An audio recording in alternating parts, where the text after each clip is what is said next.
Well, good afternoon, fans, and welcome to Pirate Field on the campus of Armstrong State University for today's collegiate baseball game featuring your Armstrong State University Pirates and the Tusculum College Pioneers.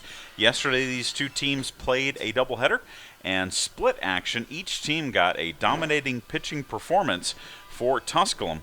It was Placido Torres who went 7 innings, struck out 12, gave up no runs as Tusculum won Game 1 5-1. In Game 2 for Armstrong State, it was J.T. Phillips who went 7 innings, gave up no runs, struck out 13 as the Pirates won that game 6-1. So today, the rubber game between these two teams, and for Tusculum, it'll be Zach Slagle, the left-hander, taking the hill for the Pioneers, and for Armstrong State, it will be Jamie Thagard making his Pirate debut, the senior transfer from Bruton Parker, getting his first action of the season on the mound for the Pirates. And for Armstrong State, the starting lineup will look like this. Cody Sherlin will lead things off. He'll play second base. J.T. Phillips will be the designated hitter. He'll bat second. Jared Curry will be behind the plate. He will bat third. Ryan Lawless will play first base and bat cleanup. Kendrick Thompson will play right field, bat fifth. Spencer Harvey will play left field, bat sixth. Chandler Corley will be the shortstop. He will bat seventh. Stetson Smith, the freshman, will be at third base. He'll bat eighth. And Will Austin will play center field and bat ninth for head coach Calvin Culberson and the Pirates, who come in at 3-1 on the season.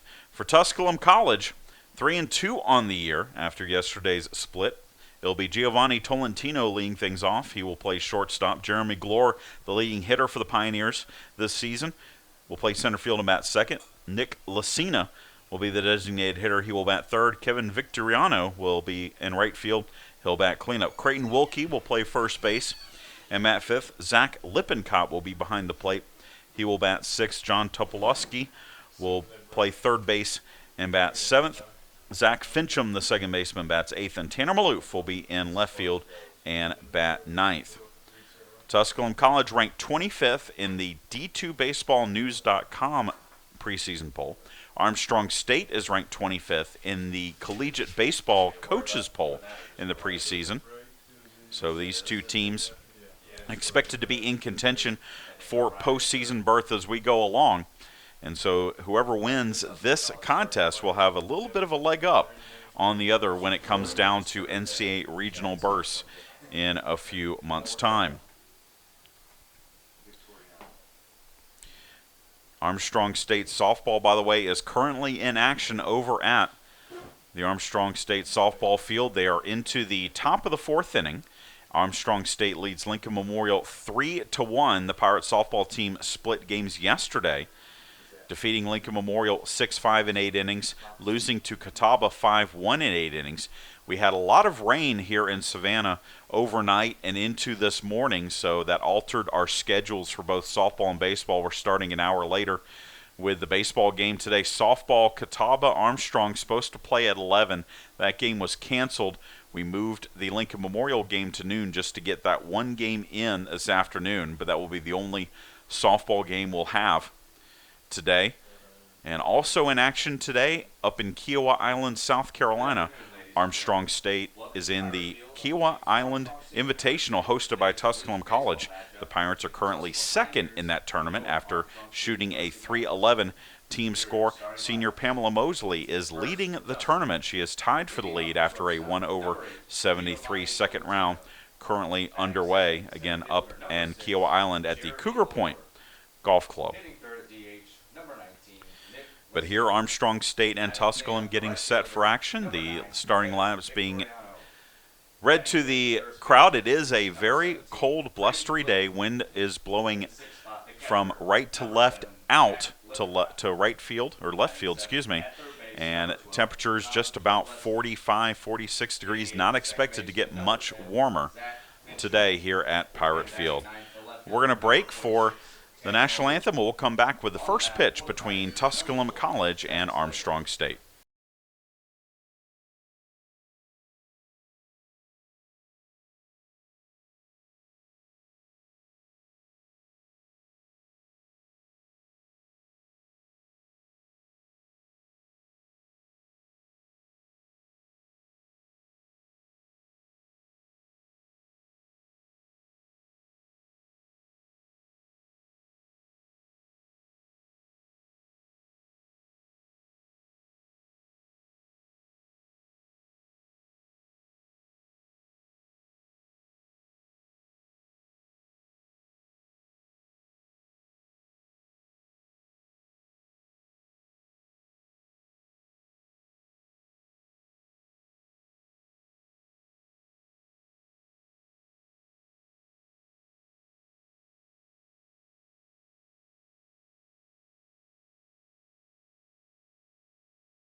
Chad Jackson back with you here at Pirate Field. Armstrong State and Tusculum getting set for Game 3 of this collegiate baseball series featuring two of the Southeast region's top teams coming into this season.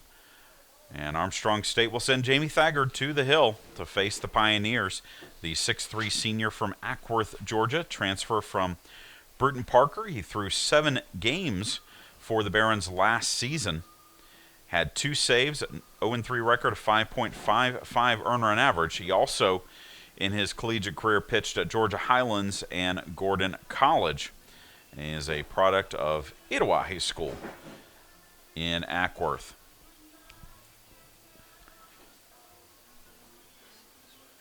Defensively for the Pirates, behind Thagard, Jared Curry behind the plate, Ryan Lawless at first base, Cody Sherlin at second, Chandler Corley at short, Stetson Smith at third, and in the outfield from left to right, it's Spencer Harvey, Will Austin, and Kendrick Thompson.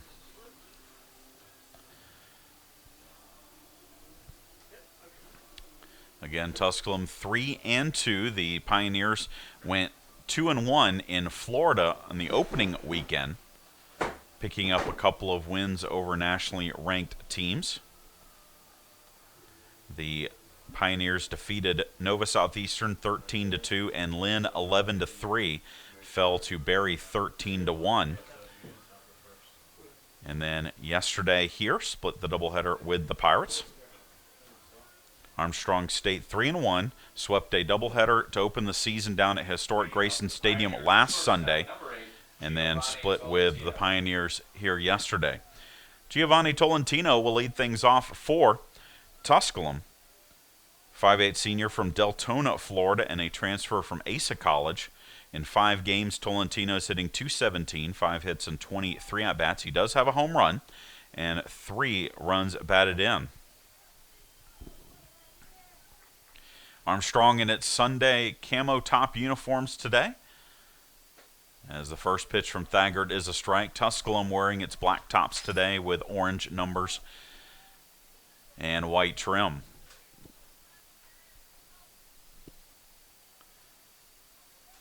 Thagard into the line, the 0-1 delivery lined to second. Cody Sherlin did not have to move much, and he makes the grab for out number 1.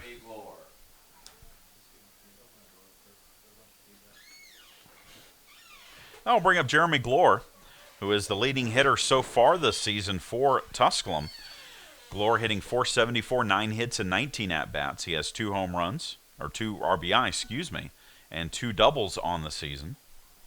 Lefty hitter against the righty Thagard. First fastball from Thagard is at the knees for strike 1. Glore is a 5'11 junior from Stone Mountain, Georgia, a transfer from Georgia Perimeter. Pirates have a couple of Georgia Perimeter transfers on their roster, as the next pitch from Thagard is low for a ball.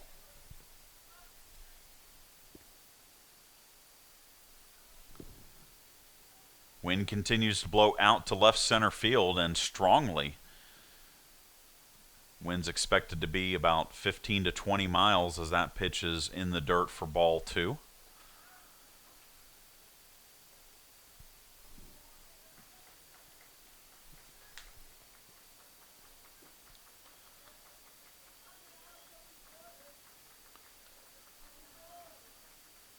The 2-1 delivery coming from Thagard to Glore. Fastball grounded to second. Sherlin takes it on 2 hops, throws over to first, and there's quickly 2 down for the Pioneers here in top of the first. Up next in the DH spot, number 19, Nick Lucina. I'll bring up Nick Lucina, the designated hitter for Tusculum. 6'4 junior from St. Paul, Minnesota, and a transfer from Dakota College. Lefty hitting Lucina is hitting .316, 6 hits and 19 at-bats with a double and 2 runs batted in. As a team, Tusculum hitting .260 on the season. Of course, they've had a very tough schedule to open up the season with several nationally ranked teams. First pitch is a ball from Thagard. And now the 1-0 delivery. Fastball a little bit low, taken for ball 2.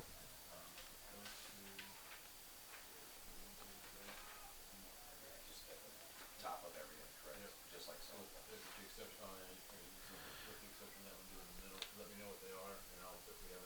Fastball, and that's hit into right center field for a base hit. So runner's going to dig for 2 as the Pirates had trouble picking up the ball in the outfield. Kendrick Thompson couldn't field it cleanly, so that's going to be a hustle double for Nick Lucena. And Tusculum has a runner in scoring position here in the first.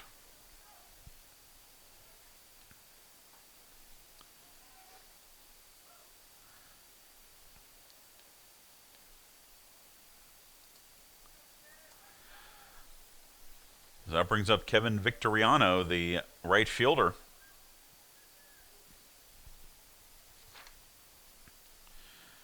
First pitch from Thagard outside for a ball.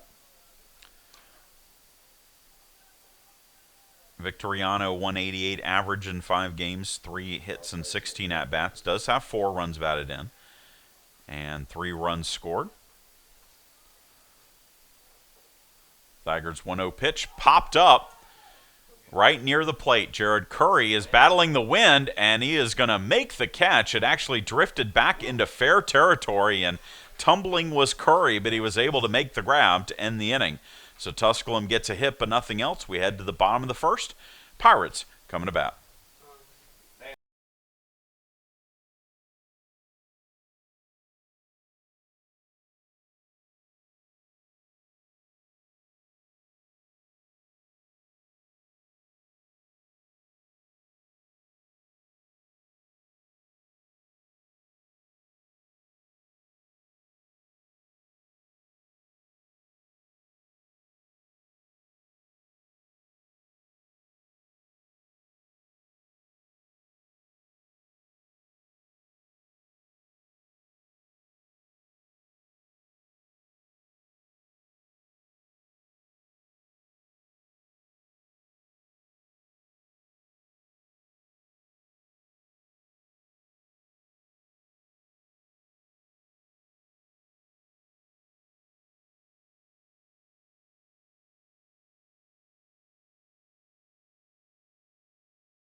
We head to the bottom of the first inning, and the Pirates will get their first look at lefty Zach Slagle, making a second start of the season for the Pioneers. Slagle, 6'4" junior from Powell, Tennessee. Through 5 innings, gave up 7 hits, 1 run, walked 2, struck out 1 in Tusculum's 11-3 win over Lynn last weekend. So he is 1-0 on the year, and he will face Cody Sherlin, JT Phillips, and Jared Curry here in the bottom of the first inning. Leading off your Pirates at second base, number 22, Cody Sherlin. Sherlin steps to the plate, the senior from Ringgold, Georgia. Hitting .267, 4 hits and 15 at-bats, a double, a triple, and 2 runs batted in on the season.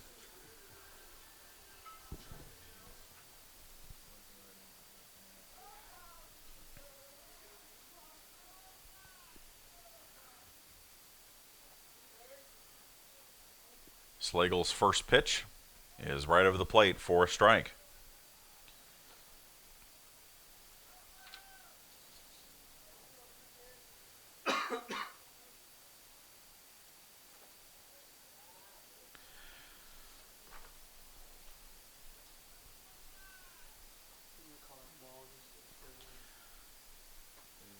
Slagle with the 1-1 delivery, grounded to third, but foul.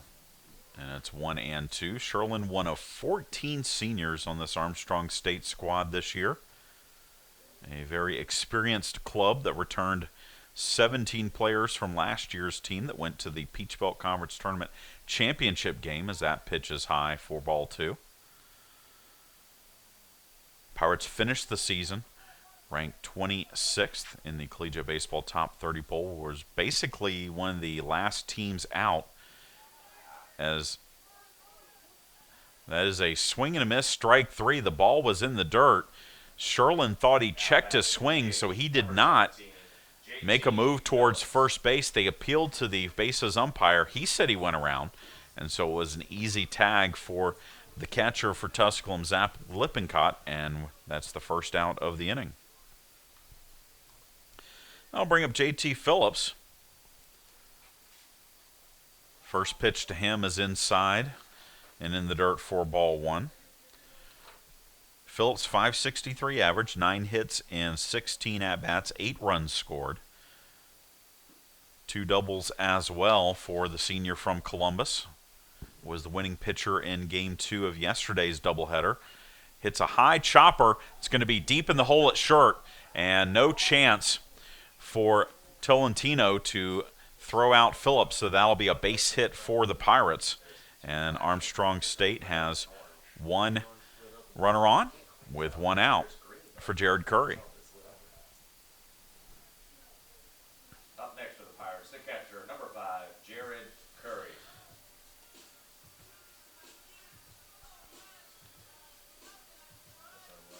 That brings up Jared Curry,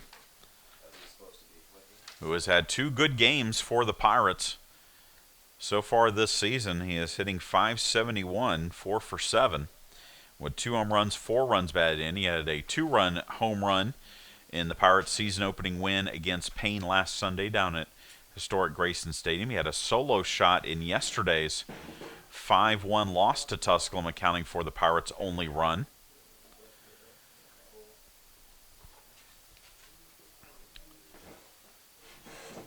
Throw over to first by the lefty. Slagle keeps Phillips close to the bag. Phillips does have a stolen base this year. 1-0 pitch is fouled out of play by Curry, and it's 1-1. The senior from Buford, Georgia, joined the Pirates last season from Georgia Perimeter.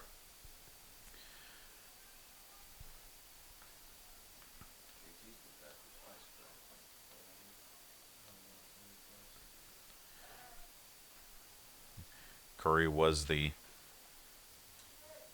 Region Player of the Year when he played for Georgia Perimeter in 2014, helping the squad to the Region 17 championship. 1-1 pitch is high, and it's 2-1. Last year for the Pirates, hit .317, 6 doubles, a home run, 20 runs batted in. Played in 28 games, broke his hand mid-season. That took a big chunk of the season away from him, as that pitch is inside for a ball. So it should be a pretty good pitch to hit here for Curry. 3-1 count for Slagle with JT Phillips on at first. Hit into center field, but drifting back and making the catch is Jeremy Glore for out number 2. It was hit hard, but it was hit right at the center fielder Glore. And that'll bring up Ryan Lawless.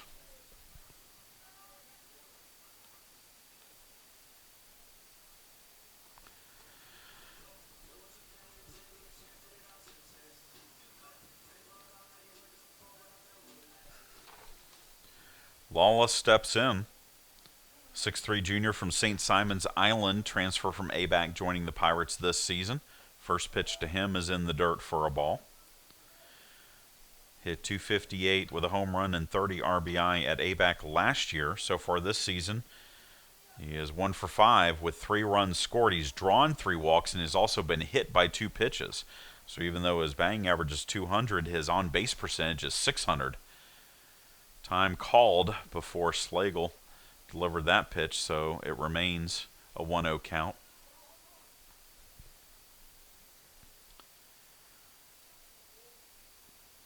Phillips leads away from first again. The 1-0 pitch high for ball 2.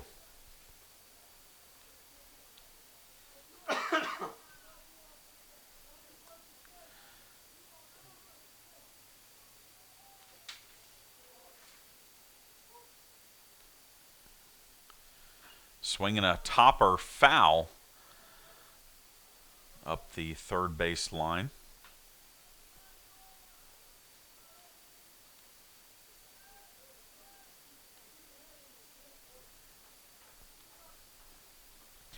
Lawless played at Glen Academy down in St. Simon's Island, just outside of Brunswick. Region Player of the Year as a senior. The 2-1 delivery coming from Slagle, and it's low for ball 3. So second straight 3-1 count. Slagle was able to get Curry to line out to center field. The last batter. Now the 3-1 pitch, and that's grounded foul down the third base side.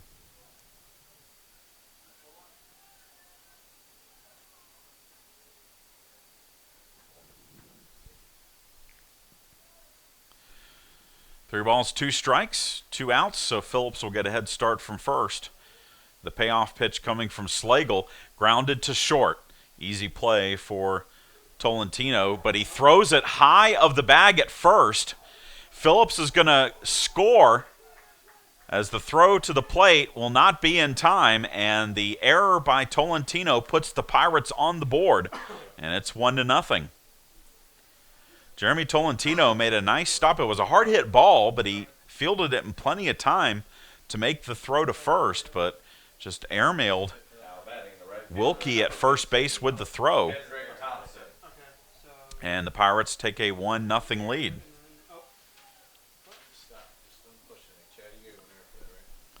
So that will bring up Kendrick Thompson.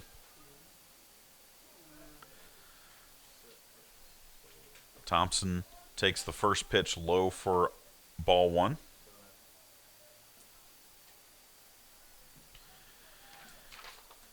Kendrick Thompson hitting .333, 4 hits and 12 at-bats. Had a triple here yesterday, as the next pitch from Slagle is a strike.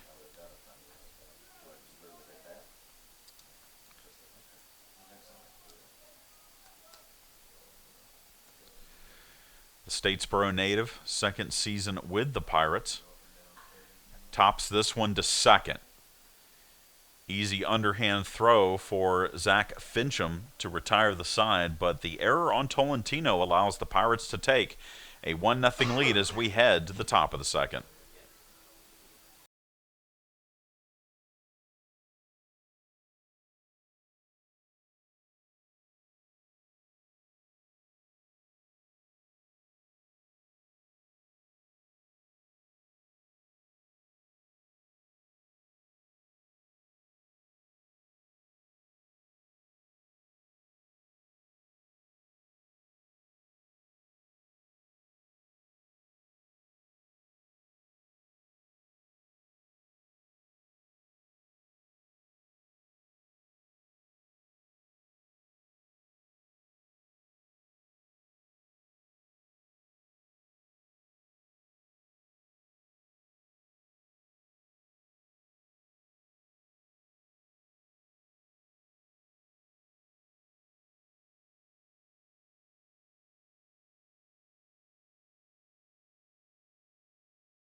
We head to the top of the second inning.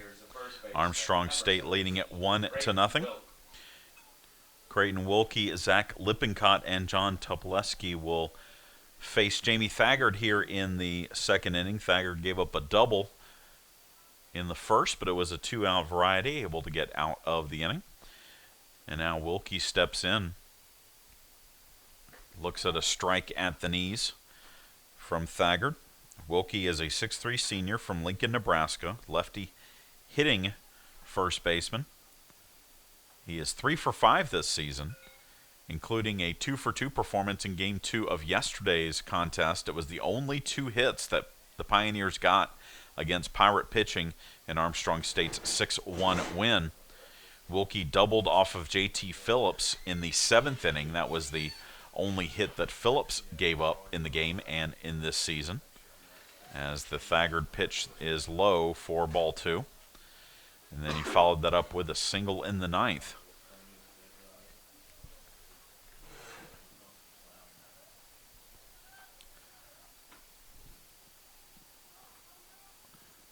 The 2-1 delivery fouled back to the screen, and it's 2-2.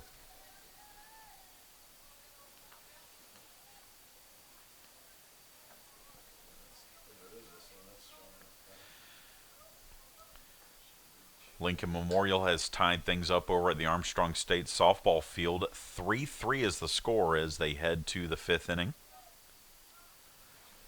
Swinging a foul back out of play. Keeps the count at 2-2 on Wilkie. Armstrong will get into Peach Belt Conference play next week. They will travel to USC Aiken. Single game on Friday, 2 games on Saturday. Not much preseason anymore in college baseball, as that pitch from Thagard is high. Just a couple of weekends to play out of conference opponents, and then you're into the Peach Belt slate. 3 balls, 2 strikes. The pitch from Thagard is swung on and missed, strike 3, and that's the first out of the 2nd inning. Now batting the catcher, number 7. Thagard's first strikeout of the game, and that will bring up the catcher, Zach Lippincott.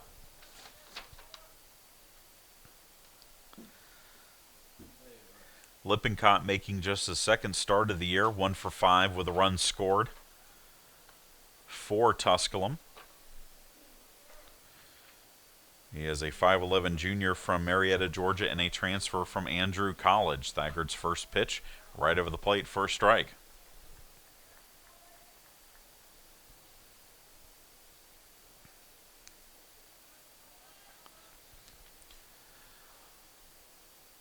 By the way, Tusculum will open up its home schedule as this is hit into left field, but foul off the bat of Lippincott, so the count goes to 0-2. Tusculum will play against Trevecca Nazarene next weekend in its first home games of the 2016 season.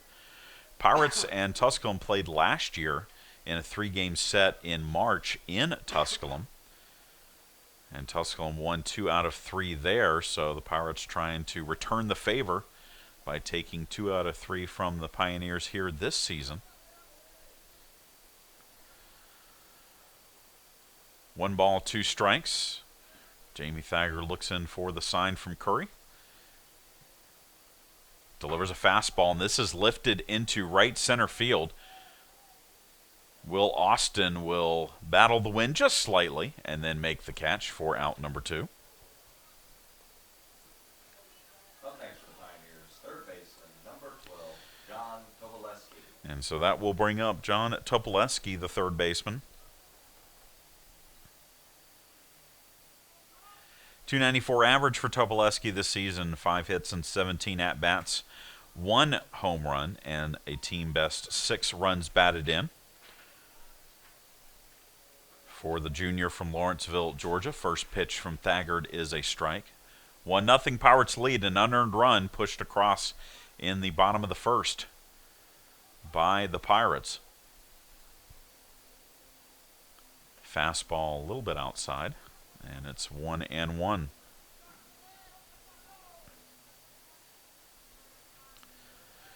I want to remind you to tune in on Wednesday. Armstrong State basketball back at home after a couple of games away, as that pitch is fouled off behind the Tusculum dugout. Armstrong State will host Francis Marion, 5:30 for the women's game, 7:30 for the men's game. Men got to 500 in the league with a big win over Augusta yesterday in Augusta. Pirates hit 17 three-pointers, the most three-pointers they've hit in a game in more than 20 years, as the Pirates knocked off the Jaguars and moved into just 1 game, as this is hit deep into right center field. Drifting back is Kendrick Thompson. He'll make the running catch in the gap And 3 up, 3 down go the Pioneers in the second. We head to the bottom of the second. Pirates lead it 1-0.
Spencer Harvey.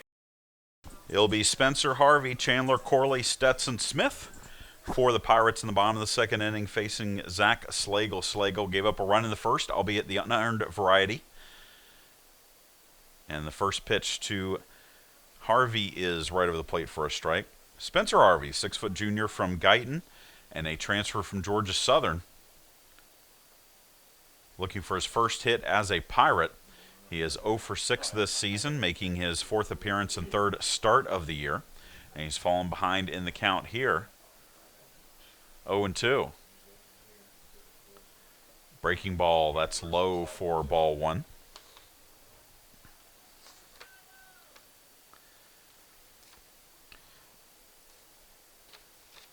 Harvey grounds this one to short. Tolentino with a better throw this time. And it's across the diamond for out number 1. Now batting shortstop, number 7, Chandler Corley. I'll bring up Chandler Corley. The sophomore shortstop, .313 average, 5 hits and 16 at-bats, 5 RBIs, leads the Pirates in the early going.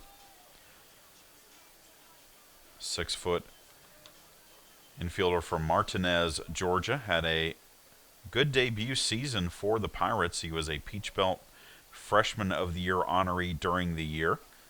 Swings and misses at the first pitch from Slagle here for strike 1. Played in 27 games, made 19 starts. Hit .250, 2 doubles, a home run, and 10 runs batted in. As that pitch from Slagle is high. Lakeside Evans High School product. Was an all-region, all-county honoree for the Panthers. Hits this one in the air to deep left center field into that wind, and this one is gone. Chandler Corley, with his first home run of the season, will touch them all, and the Pirates will take a 2-0 lead.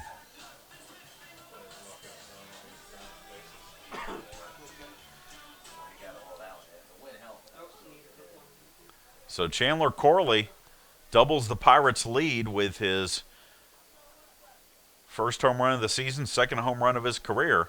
And with 1 down, Pirates lead at 2-0, and Stetson Smith will bat.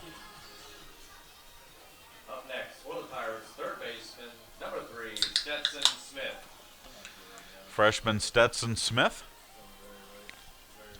steps to the plate, as is the Pirates' tradition. The seniors pick the walk-up song for the freshman, and his, of course, is It's Raining Men by the Weather Girls. First pitch from Slagle is upstairs for ball 1.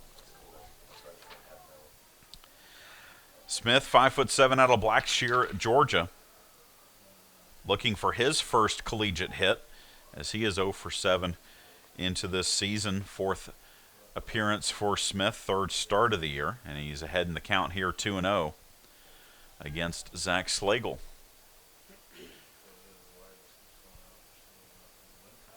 The 2-0 delivery is a strike, and it's 2-1.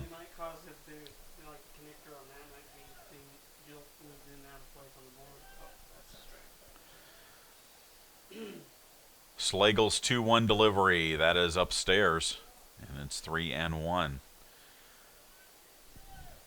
Armstrong State softball, by the way, has retaken the lead against Lincoln Memorial, leading at 4-3 in the 5th. And ball 4 will send Stetson Smith down to first base. And the Pirates have a 1-out base runner for Will Austin.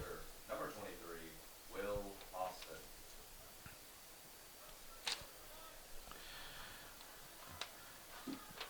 Austin, the senior from Savannah, hitting .333, 5 hits and 15 at-bats, 2 RBIs, 4 stolen bases already on the season for Austin, who widely considered the fastest player on the team. First pitch is instead a throw over to first, cutting down on Stetson Smith's lead. Last year, Austin, .381, 1 home run, 29 runs batted in, and stole 20 bases on the season, ranking among the Peach Belt's leaders. Tries to bunt his way on here, but bunts it foul, and it's 1-1.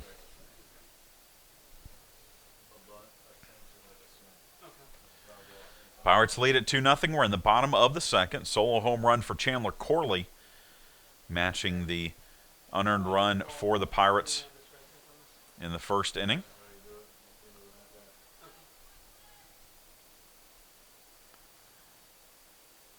Slagle again throws over to first. Had Smith leaning the other way briefly, but Smith able to slide back in safely. Austin in his 2nd season with the Pirates. Transferred from Southern Union Community College. That ball is in the dirt, and Stetson Smith is going to make it to 2nd on the ball in the dirt. And the Pirates have a runner in scoring position.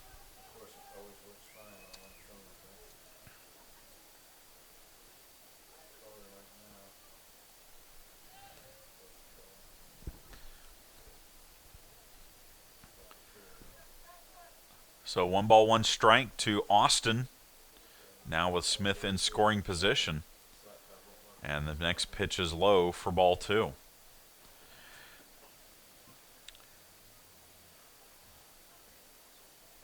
Austin played his high school ball at Savannah Christian here in town. 2012 Savannah Morning News Best Male Prep Athlete. He was a standout football player and originally was going to play football in college, but switched over to baseball and hits this one in the air to right field. Drifting over and making the catch is Kevin Victoriano. Tagging at 2nd and making it to 3rd easily is Stetson Smith.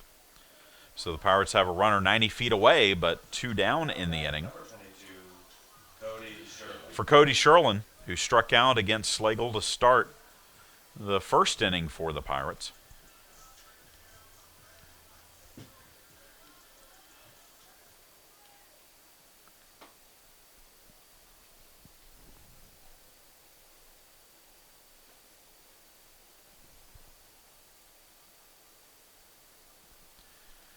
First pitch bounces in. Nice block behind the plate by Lippincott, because that bounced in front of the plate. Could have gone anywhere.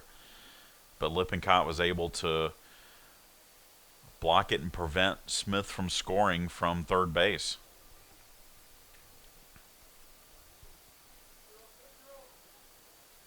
.1-0 delivery in the dirt again. This one does get past Lippincott, but not far enough for Smith to advance. So a couple of tough pitches thrown by Slagle with a runner on 3rd.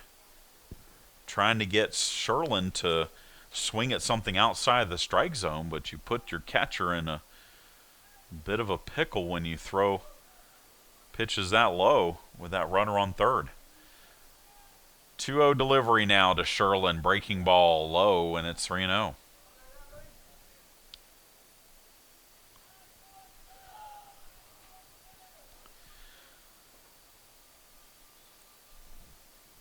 Wind continues to blow out to left center field as that pitch is low for ball 4.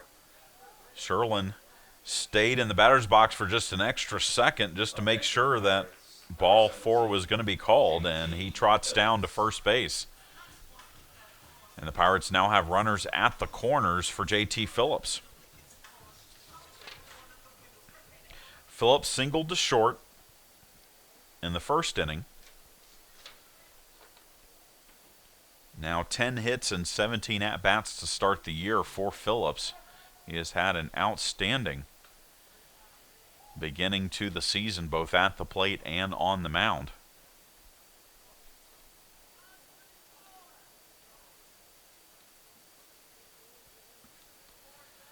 Phillips in his second season with the Pirates, last year at .327, 3 homers, 39 runs batted in.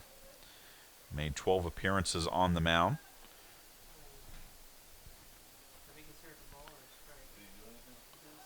First pitch was high, so ball 1 to Phillips. Slagle's next pitch high again, and it's 2-0, and Slagle is having trouble locating the plate, so Tusculum does have a pitcher down in the bullpen starting to warm up a bit, and now the third baseman, Topolewski, will head to the mound just to give Slagle some words of encouragement. Another lefty in the pen for Tusculum. Try and get a number for you. And it is number 47, Dylan Hardy. 6'7" freshman from Monroe, North Carolina, starting to loosen for the Pioneers. 2-0 count, runners on first and second here in the bottom of the second. And the Pirates leading it 2-0. 2-0 pitch, grounded to third. Topolewski throws to first in time, and that will retire the side. Pirates get a run on the Chandler Corley home run. We head to the top of the third, 2-0, Armstrong State.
We head to the top of the third inning here at Pirate Field. Armstrong State leads Tusculum 2-0. Zach Fincham, Tanner Maloof, Giovanni Tolentino to face Jamie Thagard here in the third. Fincham, the second baseman for the Pioneers, swings and pops the first pitch up in the infield.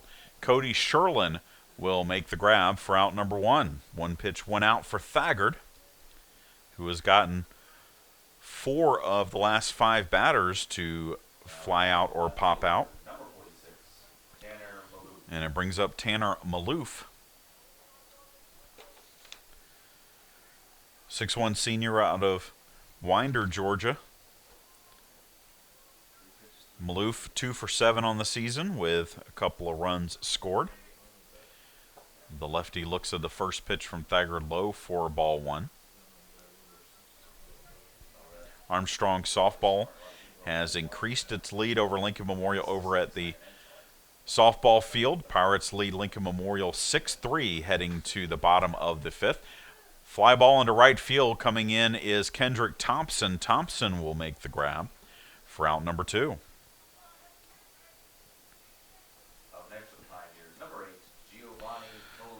So 2 quick outs for Thagard here in the first, and we are in the third. We go back to the top of the order. Giovanni Tolentino, the shortstop, lined out to second his first time up.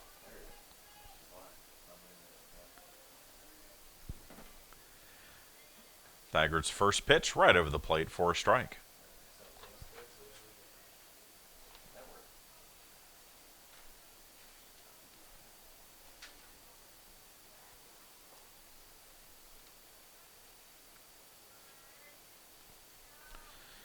Swing and a shot into center field. Will Austin is right there. He will make the grab. 3 up, 3 down go the Pioneers for a second straight inning.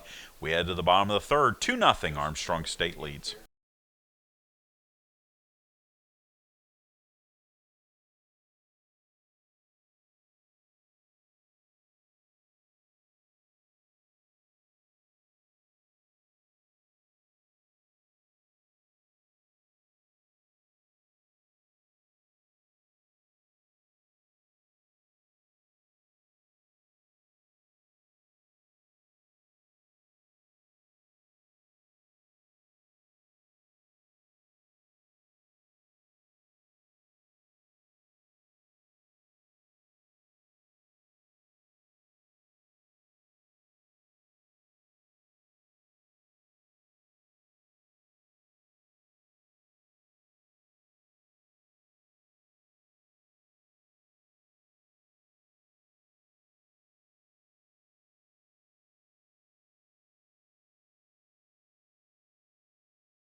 Bottom of the third inning here at Pirate Field. Armstrong State leads Tusculum 2-0.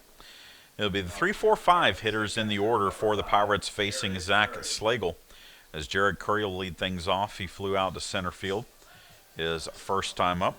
Here's a quick look at the other action today in the Peach Belt Conference. There were a couple of alterations due to the weather. UNC Pembroke was supposed to host Pitt Johnstown, but that game was canceled.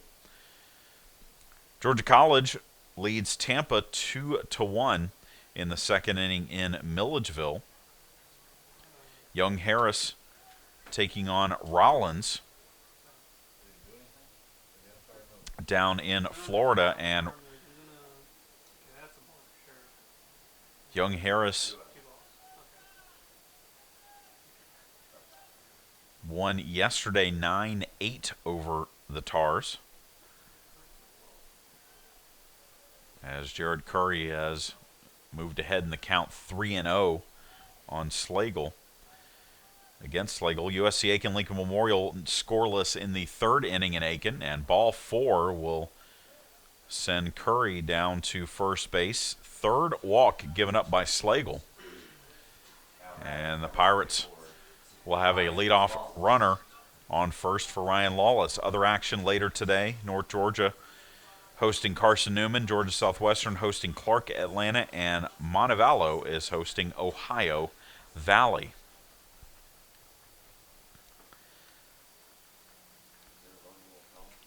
Ryan Lawless at the plate. He reached on the throwing error by Tolentino that allowed the Pirates to score the first run of the ball game in the first inning. First pitch to him is a letter-high strike, and it's 0-1.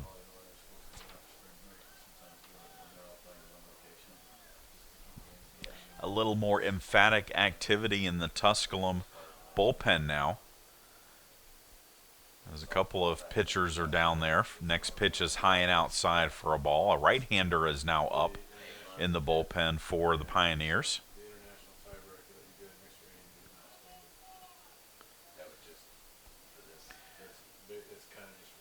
One ball, one strike, the count on Lawless. Upstairs for ball two.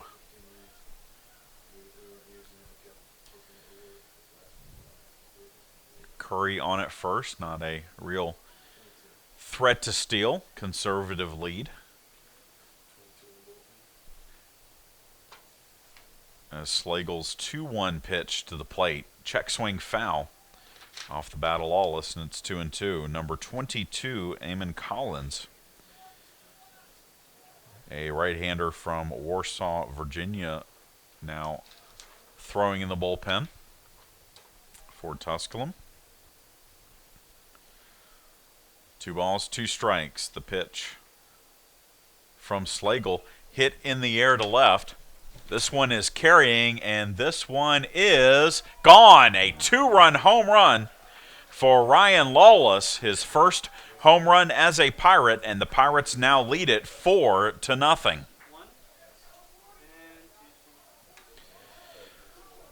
And that wind continues to blow out to left and left center, and Lawless hit it pretty well. That may have gotten out anyway. But the Pirates double their lead again on the 2-run shot by Lawless, and it's 4-0 for Kendrick Thompson.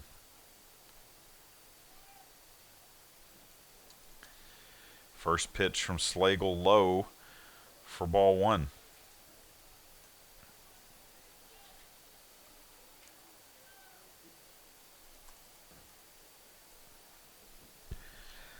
Thompson grounded out to second his first time up. He's ahead in the count here, 2-0. Again, Topoleski will head to the mound to talk things over with Slagle.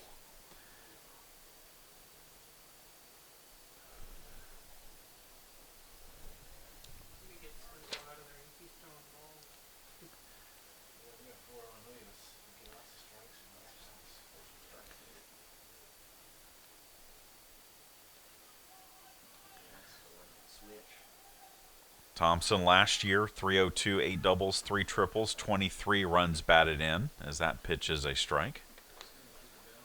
Again, this year, hitting just about 300, 4 hits and 13 at-bats to start the year. 2-1 pitch fouled off the end of the bat, and that will make it 2-2. Thompson played 2 seasons at Georgia Perimeter and played his high school ball nearby. Statesboro High School, 3-time All-Region selection for the Blue Devils. As the 2-2 pitch stays high, and it's 3-2. They have moved to the 6th inning over at the Armstrong State Softball Field. Pirates continue to lead Lincoln Memorial 6-3.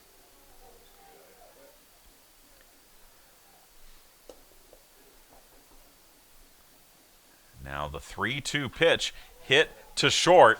On a line, Tolentino makes the grab. It was hit hard, but again, hit right at the Pioneer shortstop, and that is out number 1 in the inning. I'll bring up Spencer Harvey.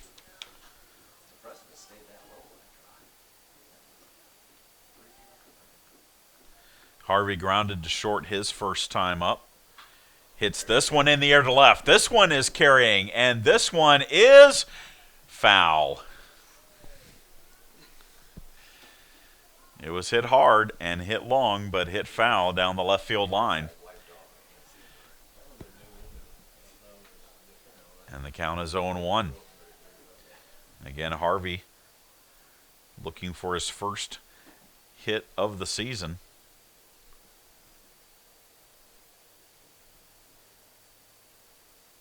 Swings and misses at the breaking pitch from Slagle, and he's in the hole now, 0-2.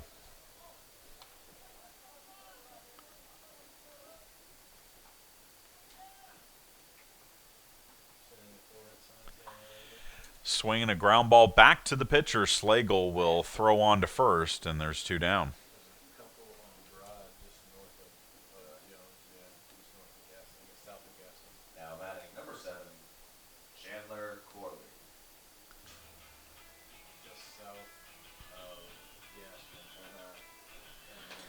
So 2 down for Chandler Corley, who hit a solo shot in the second inning for the Pirates' second run of the game.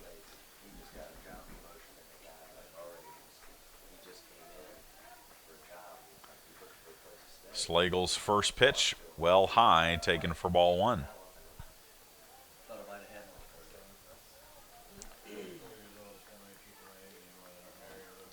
Corley was the Peach Belt Freshman of the Week February 24th last season.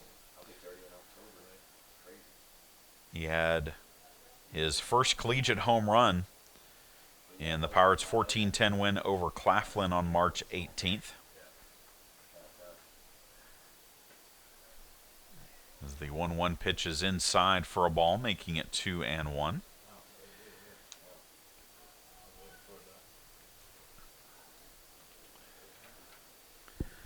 2 balls, 1 strike. Pitch in the dirt, taken for a ball, and it's 3-1.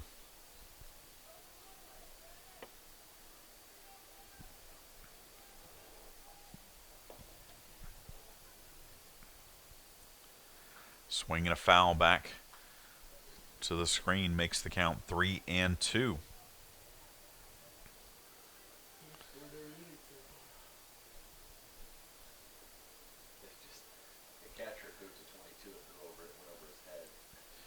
So the payoff pitch from Slagle hit foul down the third base side. Well, it is Super Bowl Sunday. Glad you're checking out a little baseball before you settle in for Super Bowl 50 tonight between the Carolina Panthers and the Denver Broncos. As again, the 3-2 pitch from Slagle is low, ball 4, and Corley draws the walk. Number 14, Ethan Carpenter, has joined Collins in the bullpen for Tusculum as Stetson Smith steps to the plate. Slagle has now walked 4. He struck out just 1. He has given up 3 hits, but 2 of the 3 hits are home runs, and it looks like this may be it for Slagle as head coach Doug Jones comes out to the mound to talk things over. We'll take a short break and come back. You're listening to and watching Pirate Baseball.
The new pitcher for Tusculum is Eamon Collins. 6'1" freshman right-hander from Warsaw, Virginia, making his second appearance of the season. He threw 1 inning, gave up 1 hit, 1 run, and struck out 1 in his previous appearance. And he replaces Zach Slagle, who went 2 2/3, gave up 3 hits, 4 runs, 3 earned, walked 4, struck out 1. And the runner on first base is his responsibility.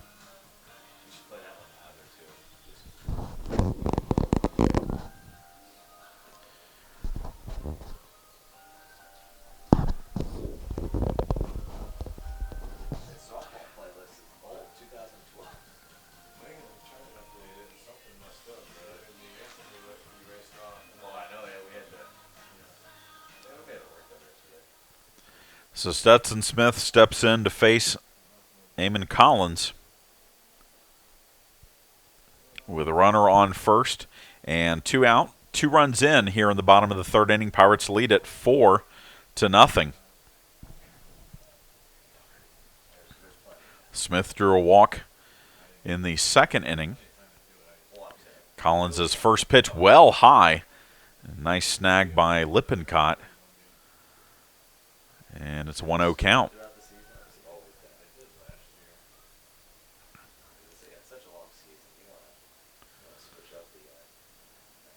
Collins with the pitch. Fouled off. Good fastball by Collins. Pretty good velocity. More velocity than Slagle had, that's for sure.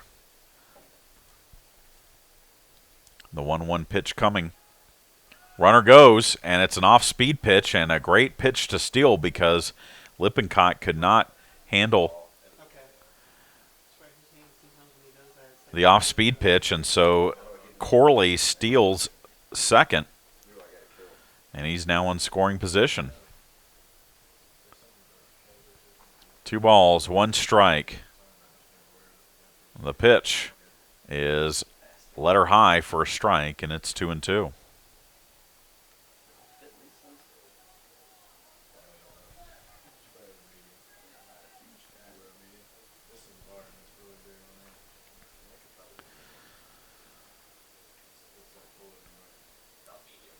Two-two pitch topped back to the pitcher. He'll throw on to first in time, and that will retire the side. So Collins comes in, gets the final out of the inning, but the 2-run home run by Ryan Lawless gives the Pirates a 4-0 lead as we head to the top of the 4th.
Chad Jackson back with you here at Pirate Field. Armstrong State leads Tusculum 4-0 as we head to the top of the 4th. Jeremy Glore will lead things off for the Pioneers facing Jamie Thagard. Thagard begins his 4th inning of work for the Pirates. Glore's first pitch swinging, and it's fouled off down the left side out of play for strike 1.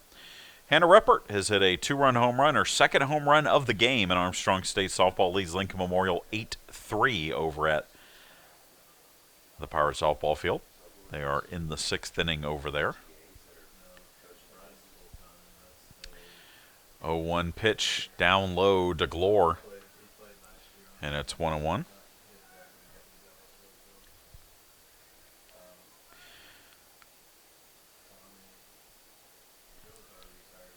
One ball, 1 strike. The pitch from Thagard high for ball 2. Glore out of Stone Mountain, Georgia. Tusculum has a few Georgia players on the roster. Again, played at Georgia perimeter. So Curry, who is catching able to catch up on their Georgia perimeter days with Glore at the plate now. 3-1 pitch upcoming from Jamie Thagard to Jeremy Glore. And that is at the knees, called strike 2.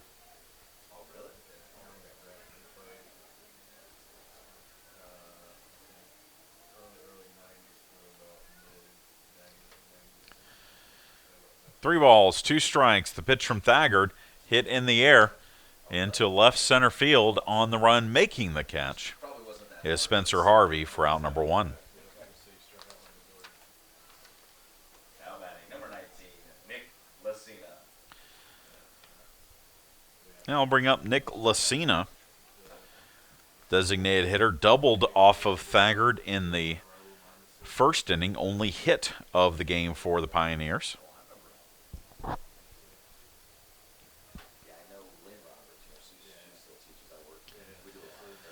Thagard's first pitch outside, a little bit high as well for ball 1.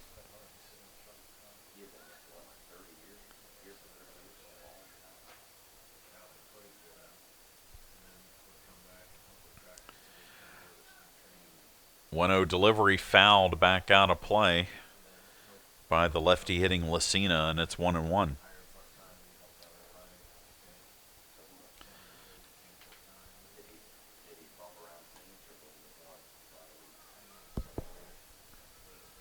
One ball, 1 strike. 1 out here in the top of the 4th. Thagard's pitch a little bit low, and it's 2-1. Clouds starting to break up a little bit. It was very overcast early on today. There was rain in the area till about 9 o'clock. Finally tapered off, moved off coast. Hit in the air, very shallow left field, drifting back as Corley. And the shortstop for the Pirates will make the grab for out number 2. Now batting, number 29, Kevin Victoriano. So 2 down for Kevin Victoriano, the right fielder. Popped up to the catcher Curry to end the first inning. So he's 0 for 1.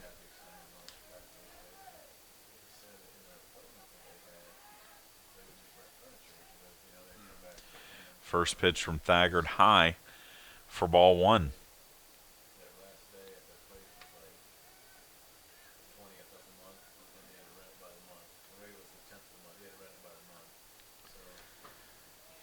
Letter high strike from Thagard makes it 1-1. To the senior outfielder from the Bronx, Asa College transfer. Tusculum has a few players from Asa College in New York. They also have a branch in Florida.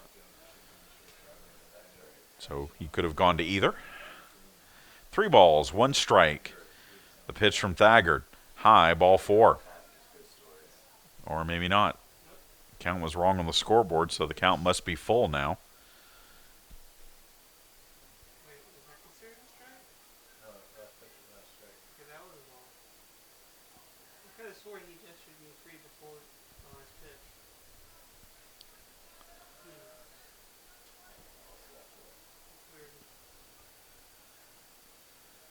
Swinging a ground ball to short. Corley up with it, throws on to first. 3 up, 3 down go the Pioneers here in the 4th. We head to the bottom of the 4th inning. 4-0 Armstrong State leads.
Will Austin will lead things off for the Pirates here in the bottom of the fourth inning. Will be followed by Cody Sherlin and J.T. Phillips. Eamon Collins begins his second inning of work on the mound for Tusculum Pirates, leading it 4-0, 4 runs, 3 hits, no errors. Tusculum, no runs, 1 hit, 1 error. And Austin flew out to right field his first time up. Shows bunt, but takes the pitch low and inside for ball 1. Wind continues to whip out to left center. Really affecting the center field flags, the Pirate flag, the American flag, and the state of Georgia flag out beyond the center field wall. 2 balls, no strikes. Collins with the pitch to Austin, and it's inside, pops out of the glove of Lippincott, rolls back to the screen, and it's a 3-0 count.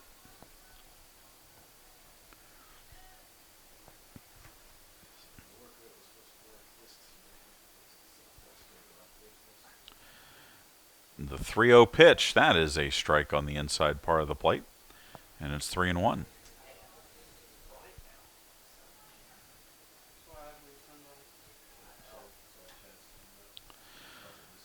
3-1 pitch, hit into left field, and that's going to fall for a base hit. So Will Austin has a single leading off the fourth inning. Second straight inning, the Pirates have had a leadoff runner on.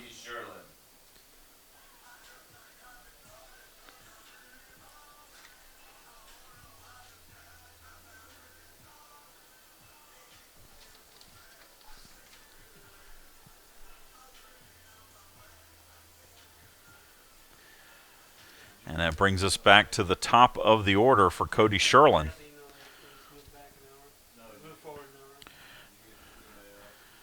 Sherlin has struck out and walked in his 2 plate appearances in this game.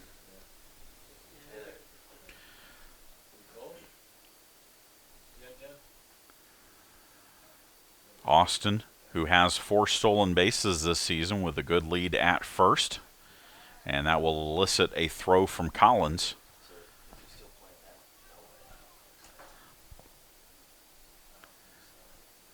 Pirates have a couple of steals. Chandler Corley with a stolen base. Stetson Smith with a steal in this game.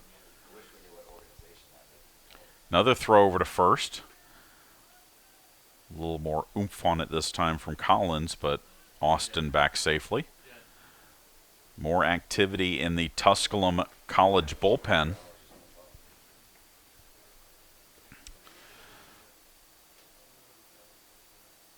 Runner goes in the first pitch. It's a hit and run, and it's popped up into very shallow left field. It's going to fall for a base hit, and so the hit and run will move Austin to third on the bloop single by Cody Sherlin, and the Pirates have runners at the corners with nobody out here in the fourth.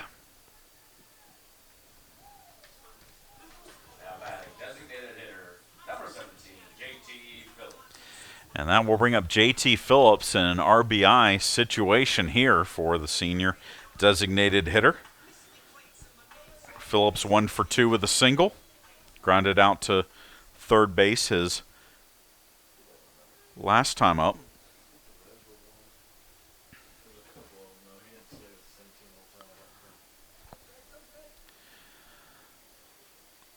And good speed on the base pass if the Pirates want to start the runners and maybe get another hit and run going here with Phillips.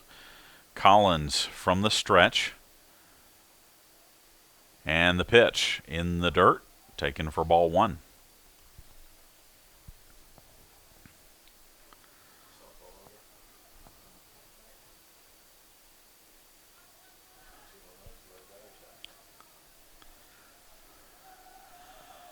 Will Austin leads away from third. Cody Sherlin leads away from first. The 1-0 pitch to Phillips. A little check swing on a pitch that was low, and it's 2-0.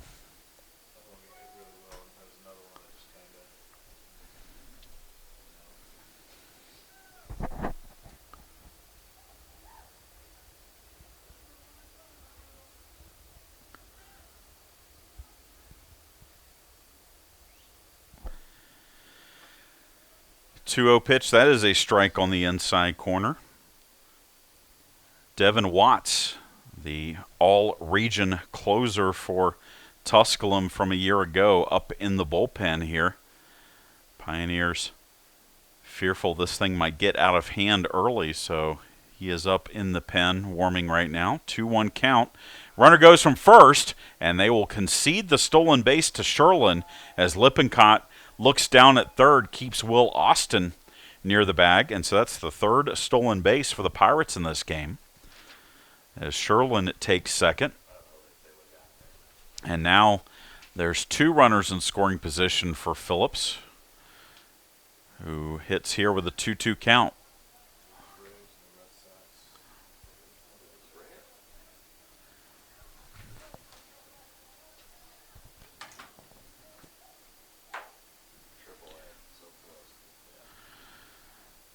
Two balls, 2 strikes. And the pitch fouled back to the screen.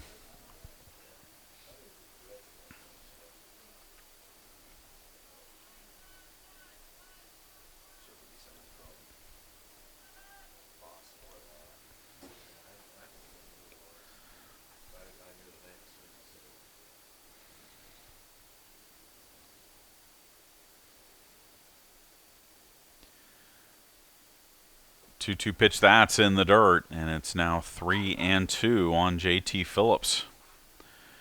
Phillips 3 for 4 yesterday in Game 2, and the Pirates 6-1 win over the Pioneers. Also threw 7 innings of 1-hit ball and struck out 13. And picking up his second win of the season. The 3-2 delivery, low ball 4, and the bases are loaded.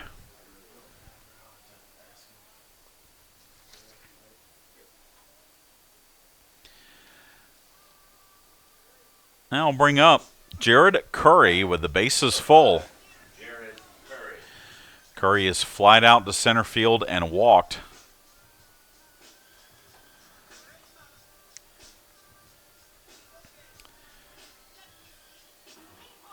And he is in a perfect position to really bust this game open for the Pirates. Bases full, nobody out. Pirates leading it 4-0. And Curry leads the team in home runs. And it looks like this may be it for Collins, as Doug Jones, going to come out to the mound. Hasn't made a signal yet, but he's looking down at the bullpen. So we're going to take a short break, and we'll come back and tell you about the new pitcher as the Pirates lead it 4-0 here in the bottom of the 4th.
The new pitcher for Tusculum is Devin Watts,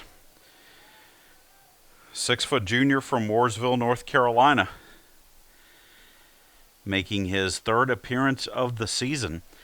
He's thrown 1 2/3 innings, given up 3 hits, 2 runs. He has struck out 1, and he comes in to face Jared Curry. And the first pitch swinging is a ground ball to short.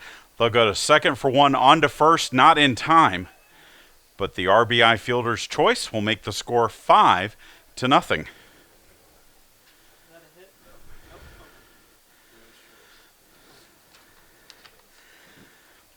So Curry brings home a run.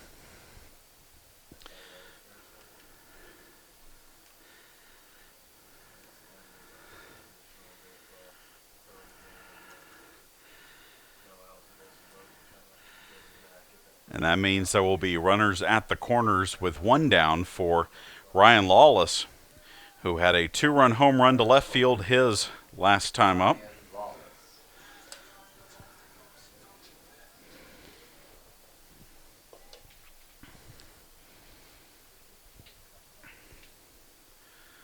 First pitch from Watts right over the plate for a strike.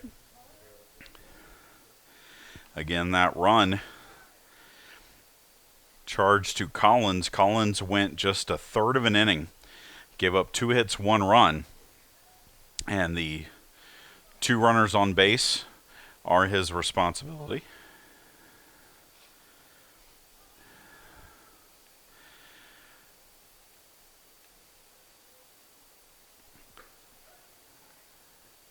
Strike.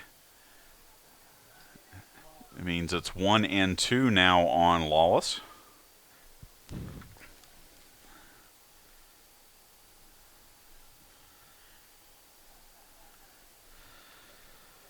And the next pitch is in the dirt. They'll check the bases umpire, but Lawless did hold up on his swing. So the count is now 2-2.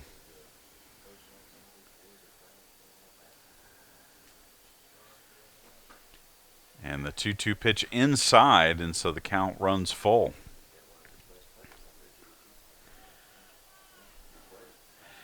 Cody Sherlin at third, Jared Curry at first.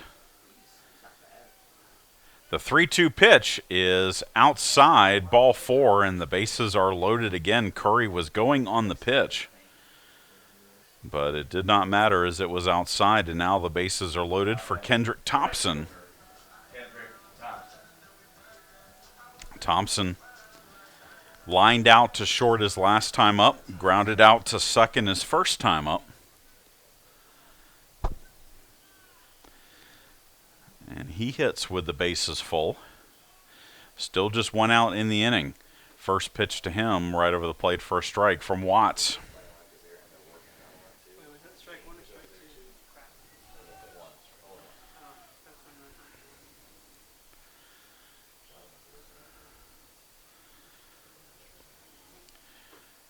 Off-speed pitch inside, taken for a ball.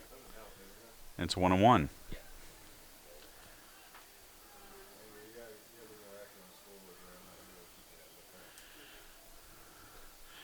One ball, 1 strike. The pitch upstairs taken by Thompson. And it's 2-1.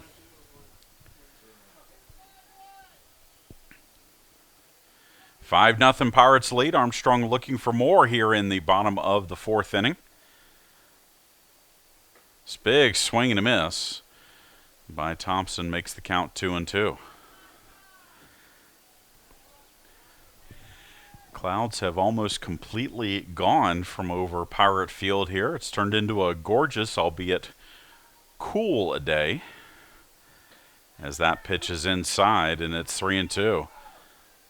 Tusculum bench and fans wanted that call, did not get it. And now a little look over to the dugout, and time called. The home plate umpire is exchanging words with one of the Tusculum coaches.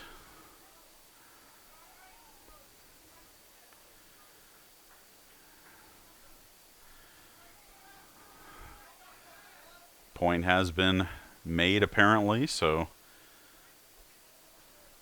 we are ready to go. 3-2 pitch upcoming, bases full. Watts to Thompson. Swung on and missed, strike 3, and that is out, number 2. Up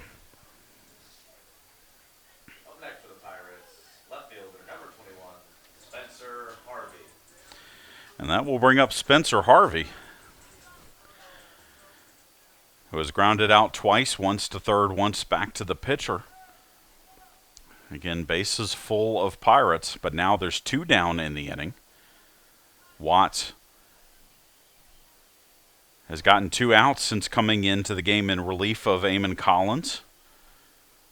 The first pitch is a strike on the outside part of the plate, and it's 0-1.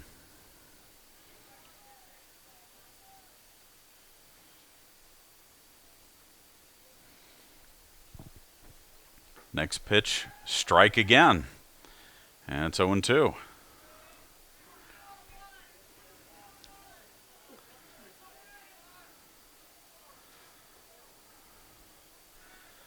No balls, 2 strikes. The pitch from Watts swung on and missed, strike 3. And Pirates had bases loaded, nobody out, but only get 1 run as we head to the top of the 5th. Pirates lead at 5-0.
Chad Jackson back with you here at Pirate Field. We move to the top of the 5th inning. Armstrong State leads Tusculum 5-0.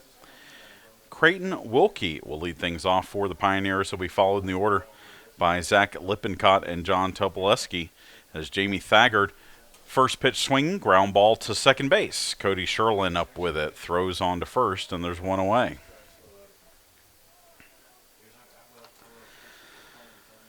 I'll bring up the catcher Lippincott, who flew out to center field his first time up. By the way, they have moved to the 7th inning over the Armstrong State softball field. Pirates continue to lead Lincoln Memorial 9-3. Pirates actually got out of a bases-loaded jam in the 6th. Again, it's tournament action, so the Pirates are actually the visitors. So they will have to pitch through the 7th to try and close out that win over the Rail Splitters.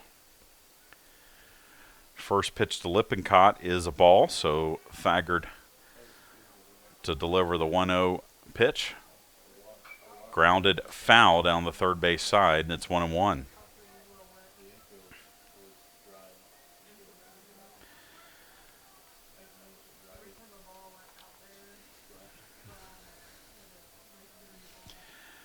1 ball, 1 strike. Thagard with the pitch. High, ball 2. Super Bowl 50 tonight, and as is our tradition here at Armstrong State, whenever we have a webcast on Super Bowl Sunday, we like to get the picks of the people working the game today. For entertainment purposes only, Jen Rushton, Assistant Athletic Director for Compliance, who was with us here. Do you have a favorite tonight, Jen? I would like to see the Broncos win. She would like to see, I think a lot of people across the country would like to see the Broncos win for the storyline of Peyton Manning, maybe going out on top like John Elway did with the Broncos. Did he walk? There's no foul. No, it was a ball, but I don't think it was. 3 ball count. Lippincott thought he had ball 4, but was called back to the plate and fouls this one off, and it's caught by Curry, so the strikeout is the second out of the inning. Number 12, John Topolevsky. So Thagard strikes out Lippincott. That's just his second strikeout of the game. Thagard's done a good job of letting his defense make plays. 3 ground ball outs, but by my count, 7 fly ball outs for Thagard, as the first pitch is high to Topolevsky, the third baseman.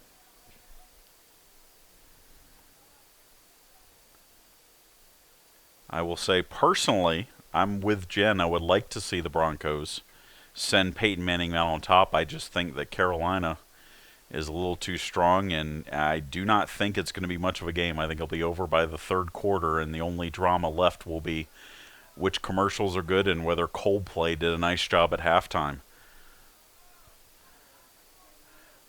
1-1 delivery coming from Thagard. Swung on and hit into left field, and that is going to fall for a base hit. So a 2-out single. And Tusculum's first hit since the first inning gives the Pioneers a player on. Back to the Pioneers, second baseman, number 10, Zach Fincham.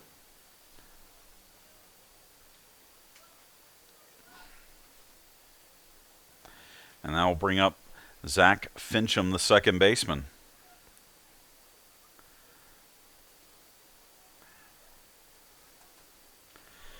Fincham popped out to second base his first time up. First pitch from Thagard is a strike.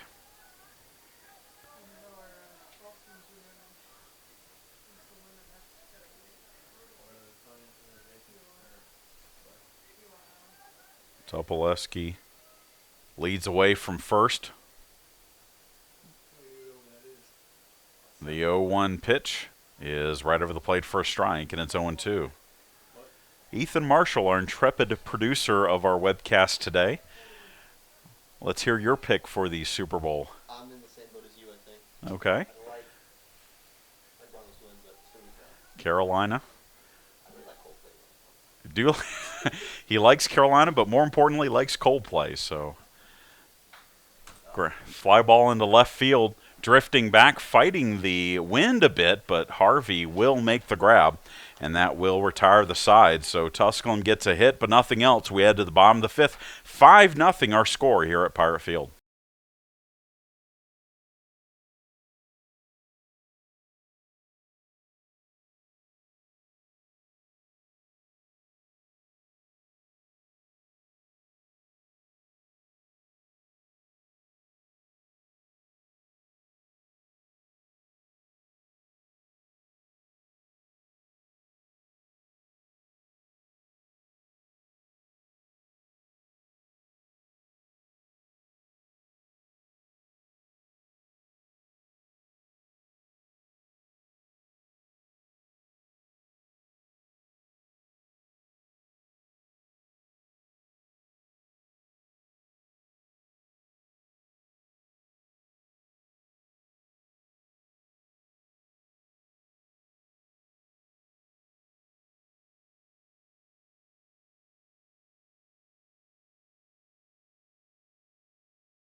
We move to the bottom of the fifth inning. One defensive change for Tusculum.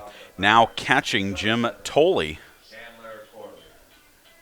a 6-foot senior from Palm Bay, Florida, will take over behind the plate from Lippincott. As Chandler Corley looks at the first pitch. Ball from Watts.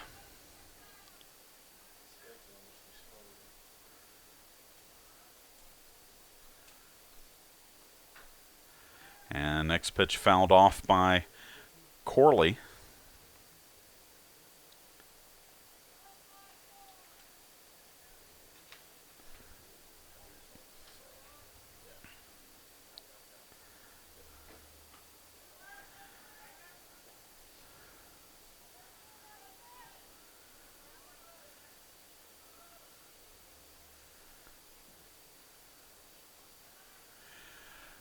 One ball, two strikes. The pitch inside for a ball.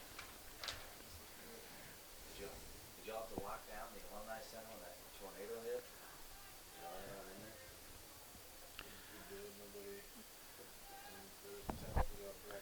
Corley 1 for 1.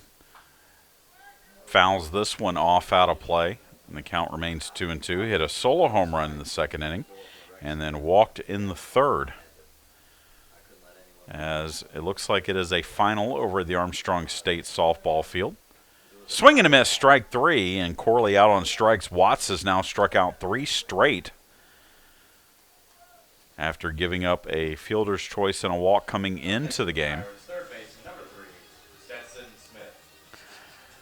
And Armstrong softball defeats Lincoln Memorial 9-3 to improve to 4-3 on the season. Pirates will be in action over the weekend down in Florida in a tournament at Palm Beach Atlantic.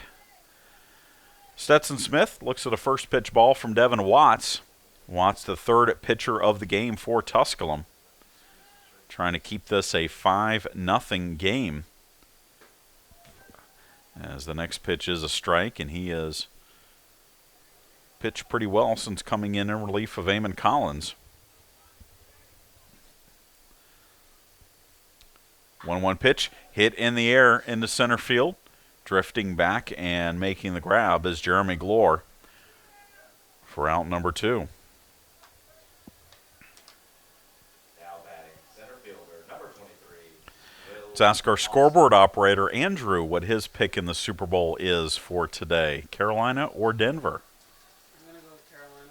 Carolina. So in the air, shallow left field, but it's going to fall foul. 5-0 Pirates lead, 5 runs on 5 hits. No errors. Tusculum, no runs, 2 hits, 1 error. Again, game 3 of this series between the Pirates and the Pioneers. Teams split games yesterday. Called strike 3. Watts strikes out Austin, and the Pirates go 3 up, 3 down for the first time today. And we head to the top of the 6th, 5-0 Armstrong State.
We head to the top of the 6th inning here at Pirate Field. Tanner Maloof, Giovanni Tolentino, Jeremy Glore to face Jamie Thagard in the 6th. Thagard's thrown 5 innings, given up 2 hits, no runs. He has struck out 2 and not walked a batter. And he faces Maloof, who flew out to right field his first time up.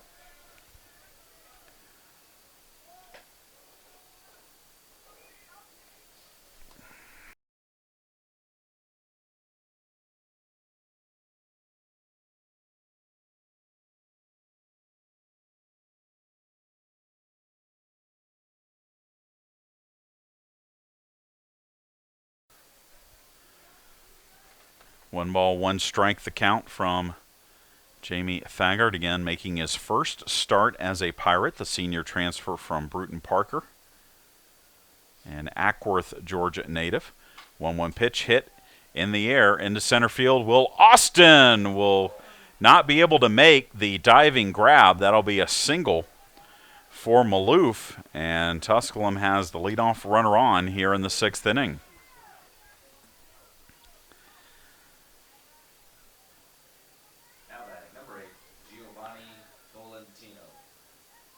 So that'll bring up Giovanni Tolentino, the shortstop, lined out to center field his last time up. He's 0 for 2.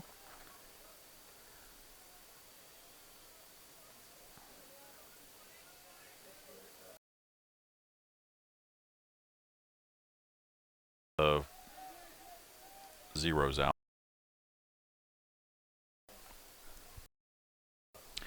Tolentino shows bunt, does not offer at the pitch in the dirt, so it's a 1-0 count on the shortstop for the Pioneers.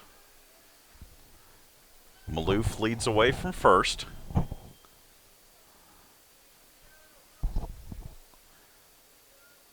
The 1-0 delivery from Thagard, that is right over the plate for a strike, and it's 1-1. Armstrong, Director of Athletics Lisa Sweeney in the press box, and as we've been doing today, getting picks for the Super Bowl. Who do you believe will win tonight? I'd like to see the Broncos do it, so I'm going to go with the Broncos. All right, we have our first real official pick for the Broncos, as that pitch is in the dirt, taken for ball 2. Of course, as we know, Lisa Sweeney from Indianapolis and is a huge Peyton Manning fan. He's never gonna pick against Peyton Manning when put on the spot, right? Exactly. All right, 2-1 count. Jamie Thagard delivering to Giovanni Tolentino instead of throw to first to try and cut down on the lead of Maloof. 5-0 Pirates lead. As the pitch from Thagard hit in the air, very shallow center field.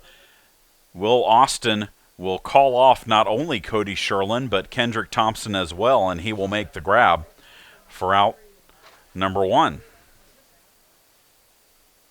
Up next for the Pioneers, center fielder, number 6, Jeremy Glore. And so with 1 down, it brings up Jeremy Glore. Center fielder for the Pioneers, 0 for 2. A ground out and a fly out in his 2 at-bats. Thagard's first pitch. Glore shows bunt, but pulls the bat back. It's high for ball 1. Ball pops out of the glove of Curry, but he's able to secure it to make sure the runner from first cannot advance.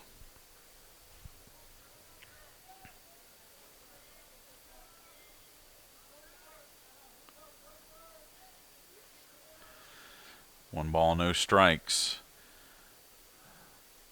Thagard's next pitch low again, and it's 2-0.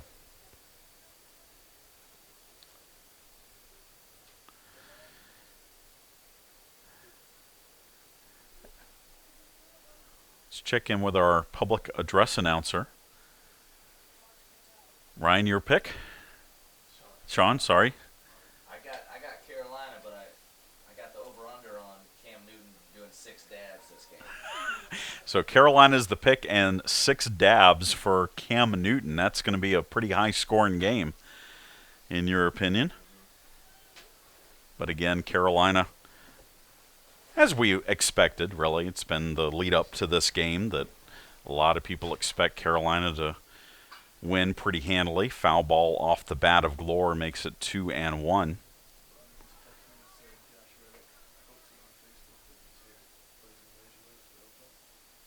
So we'll go to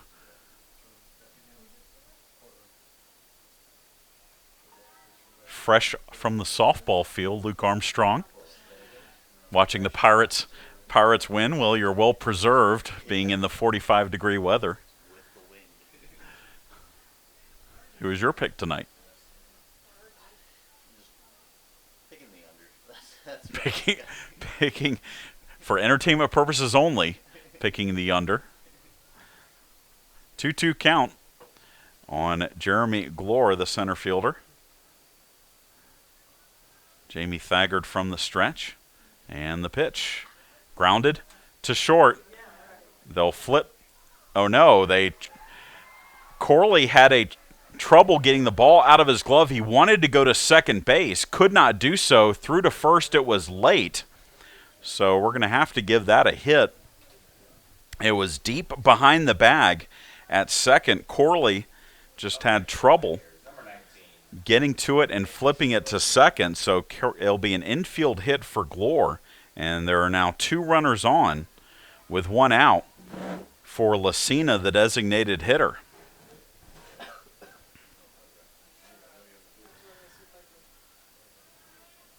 was about to say reddish beard. That's all he got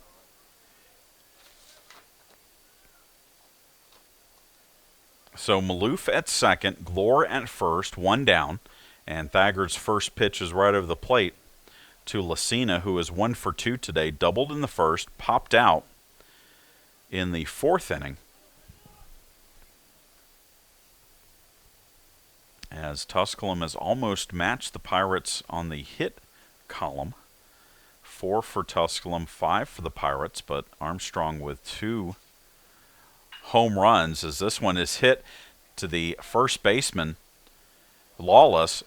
Lawless will flip to the pitcher covering Thagard. Thagard, a big target at first, able to snare the high throw and record the second out of the inning. It does move the runners over a base.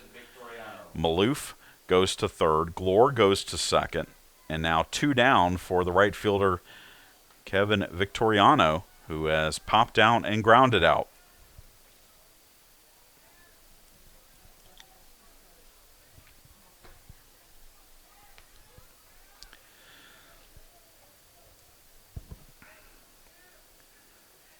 Thagard's first pitch is in the dirt, blocked by Curry.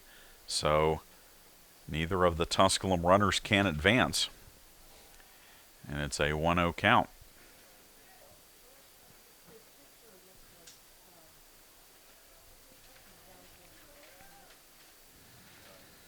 Real Josh Reddick Twitter feed? Is that his real Twitter feed? You would think so if it says real. Apparently Josh Reddick just tweeted that he is here watching the game as this fly ball into center field will be tracked down by Will Austin. We will endeavor to do some investigative reporting mid-inning, and as we come back, it'll be the bottom of the 6th. Pirates lead at 5-0.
So we head to the bottom of the 6th inning. More importantly, Josh Reddick tweeted that he was here watching Spencer Harvey play, but since the tweet has been deleted. So we're going to say it's a plausible rumor, but not confirmed. How about that?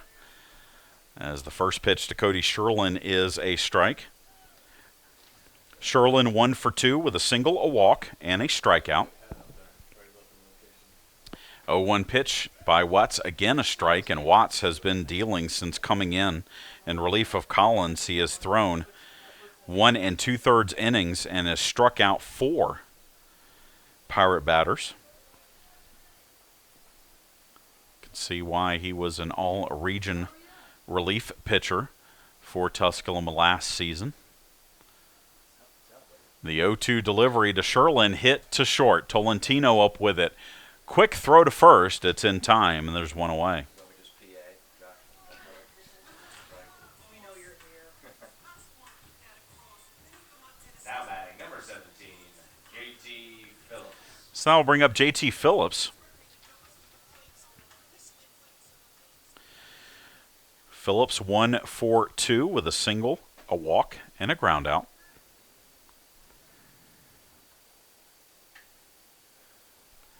First pitch is low and away for ball 1.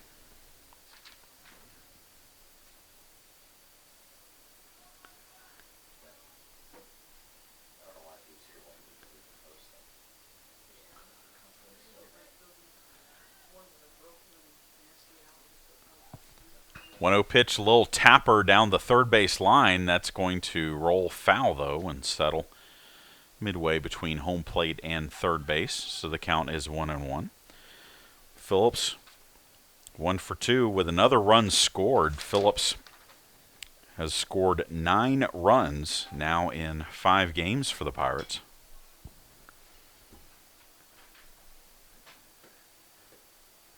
1-1 pitch, that's in the dirt for a ball. And it's 2-1.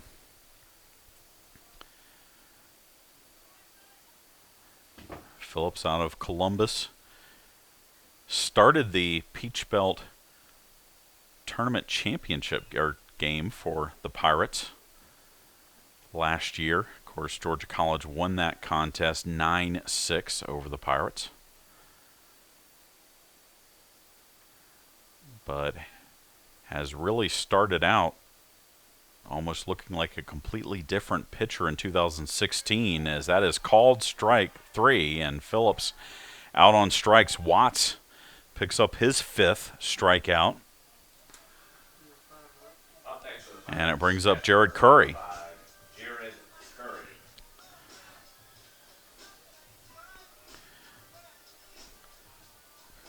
Curry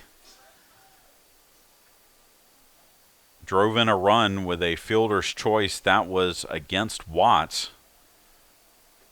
as Watts delivers a strike. So officially Curry 0 for 2 with an RBI. He has drawn a walk. And they just called a ball on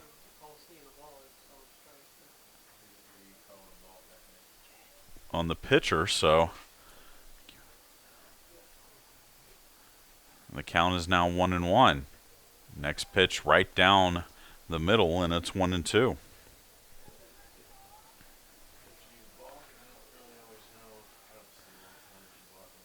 Five nothing Pirates lead. We're in the bottom of the 6th.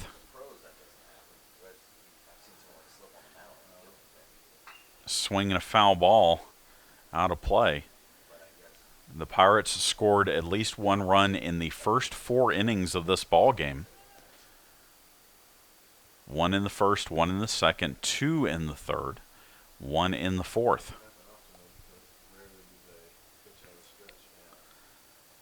And the 1-2 pitch grounded to short. Tolentino on the run makes the throw, and 3 up, 3 down go the Pirates for a second straight inning. We head to the 7th. Pirates lead it 5-0.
We head to the top of the 7th inning. Armstrong State continues to lead Tusculum 5-0.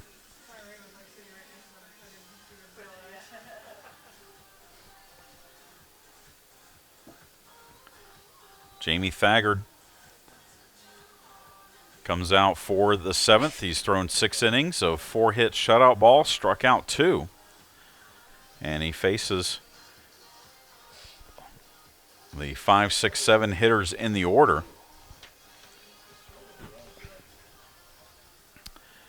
And the first batter he faces will be first baseman Creighton Wilkie, who is 0 for 2, a strikeout and a ground out for the Pioneers.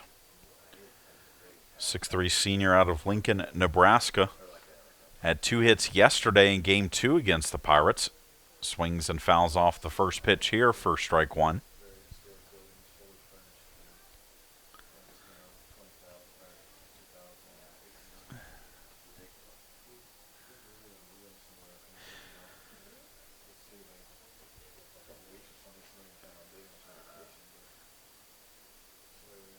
Next pitch from Thagard outside for a ball. And it's 1-1.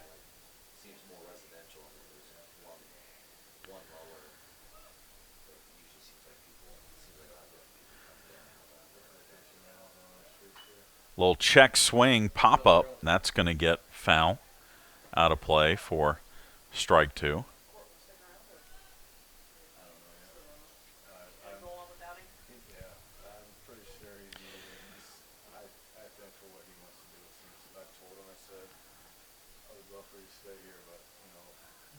So now the 1-2 pitch from Thagard in the dirt, taken for a ball. And it's 2-2. 3 o'clock here in Savannah. It's turned into a gorgeous but cold day here at Pirate Field. All the clouds have moved out, and the sun is shining brightly into our third base press box dugout. Shot into center field, and that's going to be a base hit for Wilkie. And Tusculum has the leadoff runner on for a second straight inning. And it brings up the catcher, Jim Tolley, who came in defensively for Zach Lippincott in the 5th inning. Tolley this season hitting .083, 1 hit in 12 at-bats. The 1 hit is a double. He has also driven in a run. Thagard's first pitch is high for a ball.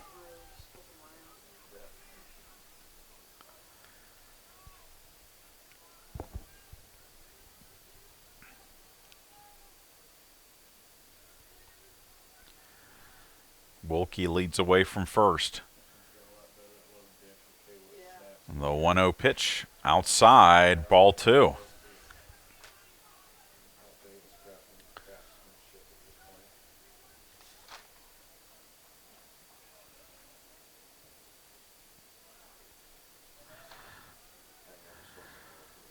Tolley, 6-foot senior from Palm Bay, Florida, and head coach Calvin Culberson out to talk things over with Thagard. So we'll take a short break and come back. You're listening to and watching Pirate Baseball.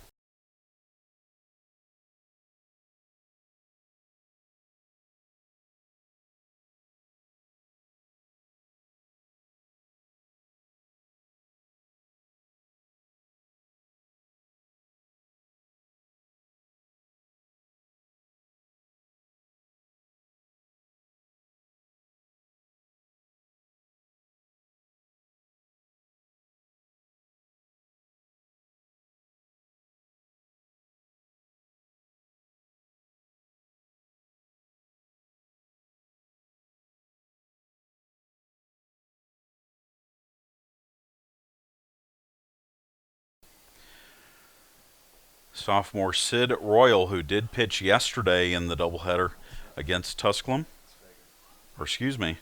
Avery Fagan, junior right-hander, in the bullpen for the Pirates, but Thagard will stay in after the discussion with head coach Calvin Culberson, and Thagard's 2-0 pitch well high for ball 3.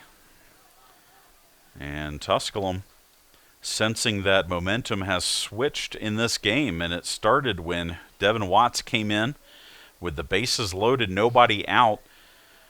Pirates only got 1 run in that inning, and since then Watts has shut the Pirate bats down, and now Tusculum had 2 on last inning against Thagard, and in a good shape to get 2 on here, but Thagard's 3-0 pitch is a called strike.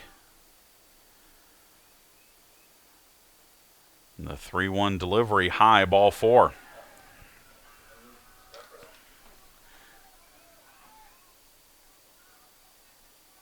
Up next for the Pioneers, third baseman John Topoleski.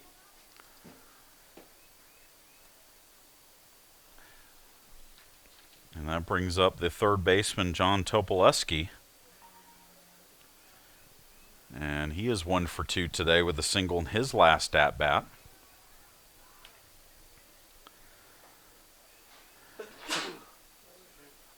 Pirate corner infielders are in on the grass, expecting bunt here from Topoleski.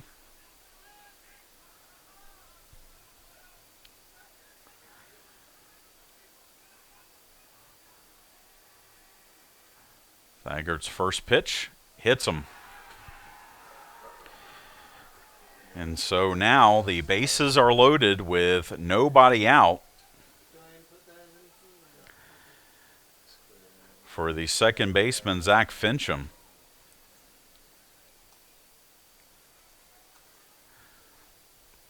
Now batting second baseman number 10, Zach Fincham.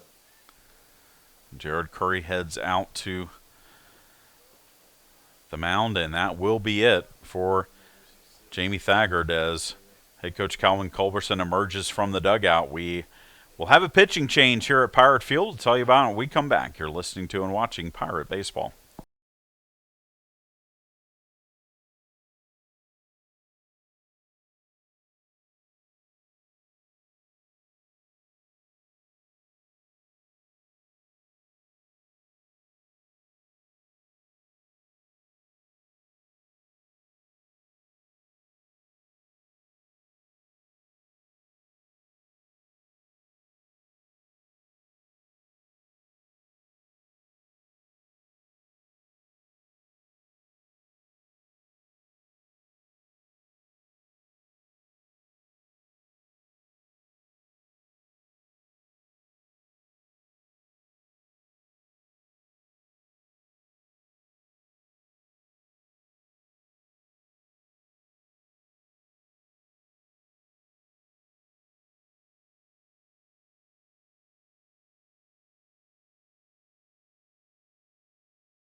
Avery Fagan is the new pitcher for the Pirates, the 5'11 junior out of Loganville, Georgia, and Georgia Southern transfer. Comes in relief of Jamie Thagard. Thagard threw 6 innings, gave up 5 hits, no runs, 1 walk, 2 strikeouts, but all 3 runners on base are his responsibility as Fagan will pitch for the first time as a Pirate. He played 2 years at Georgia Southern, made 3 appearances on the mound as a sophomore, and went 2-0 with a 1.93 ERA in 10 games for the Eagles as a freshman.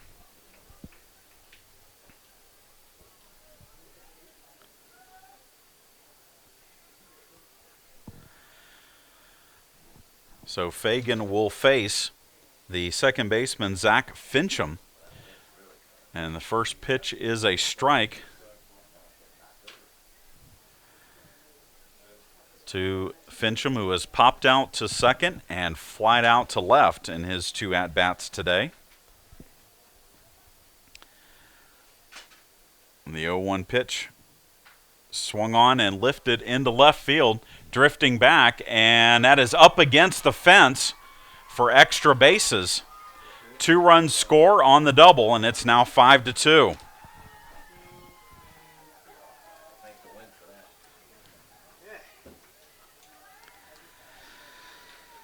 So it's a brand new ball game, folks, as Tusculum Now batting left fielder, Tanner. will bring the tying run to the plate in left fielder Tanner Maloof, who is 1 for 2 with a single in his last at-bat.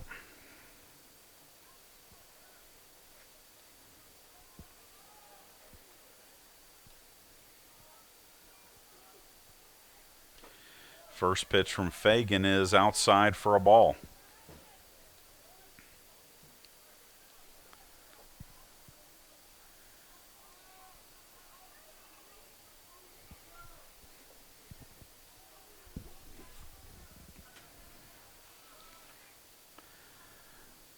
Swing and a foul back off the bat of Maloof makes it 1-1.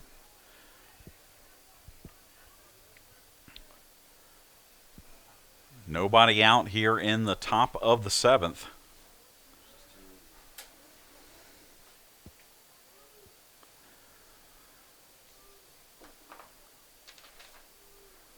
And Tusculum looking to make this at least a 1-run ball game with 2 runners in scoring position. Swing and a miss, though, by Maloof, and Avery Fagan is ahead in the count 1-2.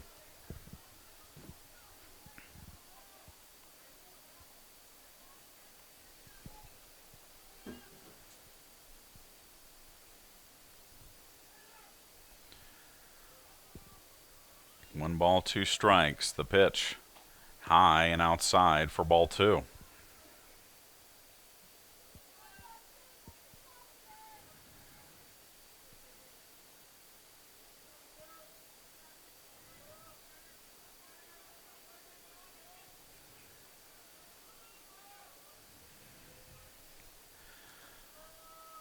Two pitch down and away, and the count is now full on Tanner Maloof, the left fielder for the Pioneers.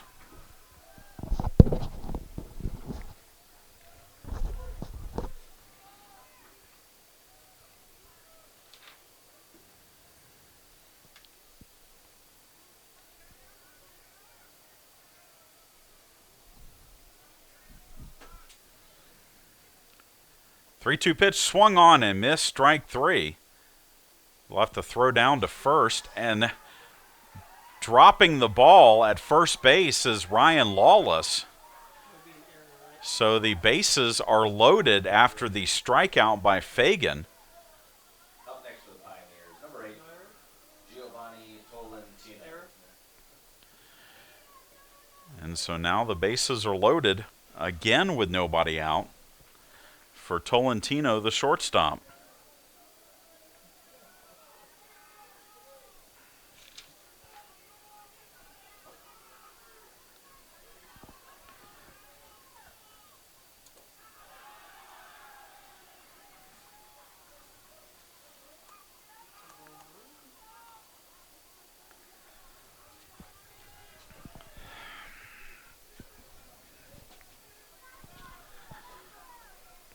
Tolentino 0 for 3 is lined out a couple of times and also flied out. Fagan's next pitch is high, and it's 2-0.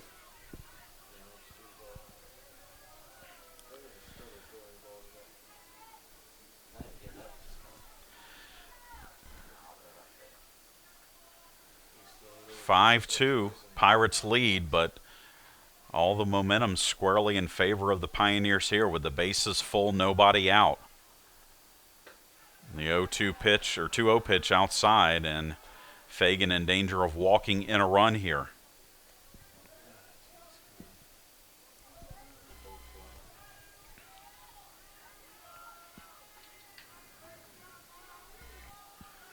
Three balls, no strikes. Avery Fagan with the pitch. That is a strike, and it's 3-1. Fagan had a strikeout of Maloof, but Lawless could not handle the throw from Curry. And that has made sure the bases are loaded again. The Pioneers got a pair of runs on the 2-run double by Fincham after Thagard loaded the bases, giving up a hit, a walk, and hitting a batter. Popped up in the infield. Infield fly rule will be in effect. And Stetson Smith will make the catch, and that will be the first out of the inning. Now batting center fielder number 6, Jeremy Glore. And it brings up the leading hitter this season for the Pioneers in Jeremy Glore. 1 for 3 today with a single in his last at-bat. Pirates would love for Glore to hit a double play ball to the middle infield and get out of the inning with only 2 runs in. However, Tusculum looking to score a pair or possibly tie this game up. Fagan working from the stretch. The first pitch to Glore is right over the plate for strike 1.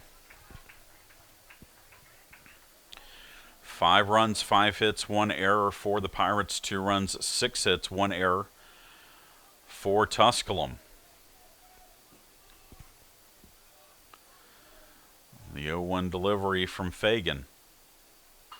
Popped foul out of play for strike 2.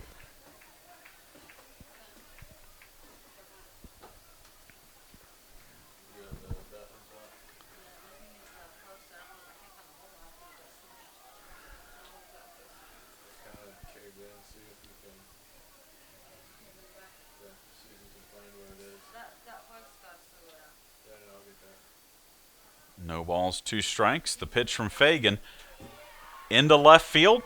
No, stopped by the shortstop, Corley. That probably saved a run, but it does score the 3rd run of the ball game. Infield single for Glore, and it's 5-3. Now batting number 19, Nick Lucina. I'm pretty sure you got finished. Look for it again, and if you see it, just put it on and just kind of push it down. Then do that last time. Now it brings up the designated hitter, Nick Lucina. I'll go look for it later too. See if you can just get it to stand up. Lucina, 1 for 3 with a double. That came in the first inning. First pitch from Fagan inside for ball 1. Get the strikes off. Oh.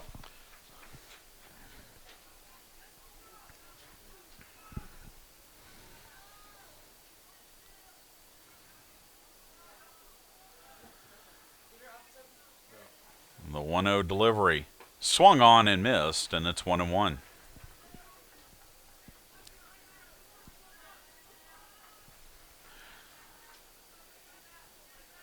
Bases full of Pioneers. 3 runs in the inning. All of those runs charged to Thagard, by the way. The 1-1 pitch swung on and missed again. It's 1-2.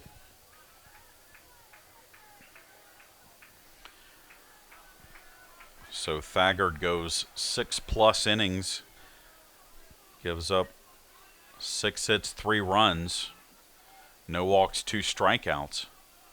He cannot lose this game as all the batters, all the runners on base are now the responsibility of Fagan. Swing and a miss, strike 3 though, and a big strikeout for Junior Avery Fagan, as now the Pirates are 1 out away from getting out of the jam, as it brings up the right fielder Kevin Victoriano, and head coach Calvin Culberson is going to make a pitching change. So Fagan is out, new pitcher coming in for the Pirates. We'll tell you about him when we come back. You're listening to and watching Pirate Baseball.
The new pitcher for the Pirates is junior right-hander Caleb Woods, making his first start of the first appearance, of the season.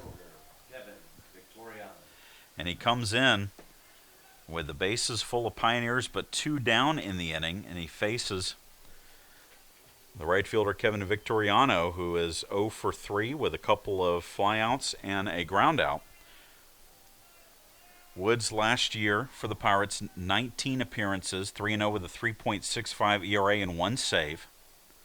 Struck out 21 batters in 24 2/3 innings.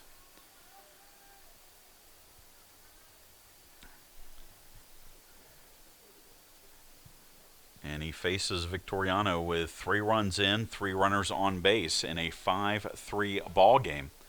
Woods' first pitch right over the plate for a strike. Woods missed all of 2014 with an injury, pitched well as a freshman, 6-2 with a 4.15 ERA for the Pirates. His job here is simply to get the batter out, as that pitch is outside for ball 1, and get the Pirates into the bottom of the 7th.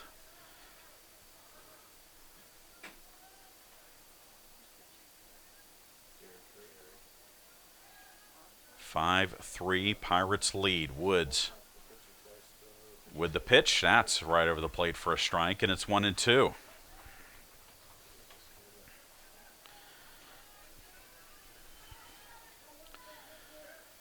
Woods on in relief of Fagan,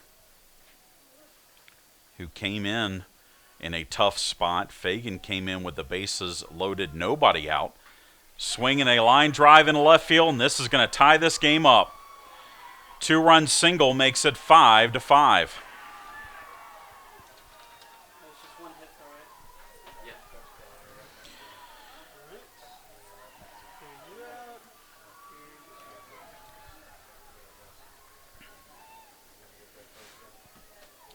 And you just had the sense when the Pirates had bases loaded, nobody out in the 4th, and only got 1 run in when Watts came in, that was going to be a big moment in this game. And since then, it has been all Tusculum, as Watts has shut down the Pirate bats, has not given up a hit. And Tusculum has come all the way back to tie this game at 5. First pitch swinging ground ball to first base by Wilkie, who started off this inning with a single. Tusculum bats around as we will head to the bottom of the 7th. It's the 7th inning stretch. Stand up wherever you are. Pirates and the Pioneers tied at 5.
We head to the bottom of the 7th inning. Ryan Lawless facing Devin Watts. And it's a 1-1 count. Watts beginning his 4th inning of work, and he has been spectacular for the Pioneers since coming in relief, as this is popped up in the infield off the bat of Lawless, and the third baseman Topoleski will make the grab for out number 1. Watts has now thrown 3 1/3 innings of hitless, scoreless relief. He has walked 1 and struck out 6. And he faces now Kendrick Thompson. Pirates right fielder 0 for 3. Struck out his last time up against Watts. First pitch is down and away for a ball.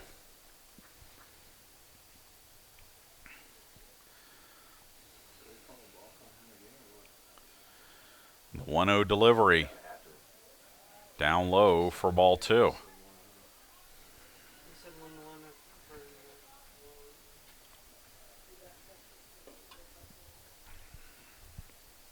Five runs, 8 hits, 1 error for Tusculum. 5 runs, 5 hits, 1 error for the Pirates. 5 runs in the 7th for Tusculum to decide this ball game up. Ground ball, high chopper to third, and it's over the outstretched glove of Topoleski. So Kendrick Thompson will have an infield single with 1 out in the 7th. And the Pirates are going to bring in a pinch hitter as Ryan Patterson is going to bat.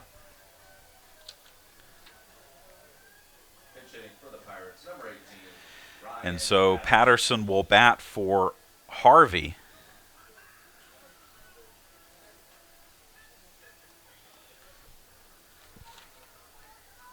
And will most likely stay in the game and play left field. Patterson, 5'11" junior out of Snellville, Georgia. 2 for 10 this season with a double and 2 runs batted in.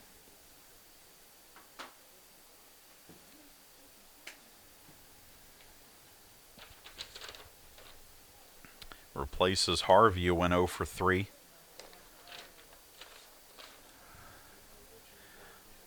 Thompson will scamper back to first as Watts throws over.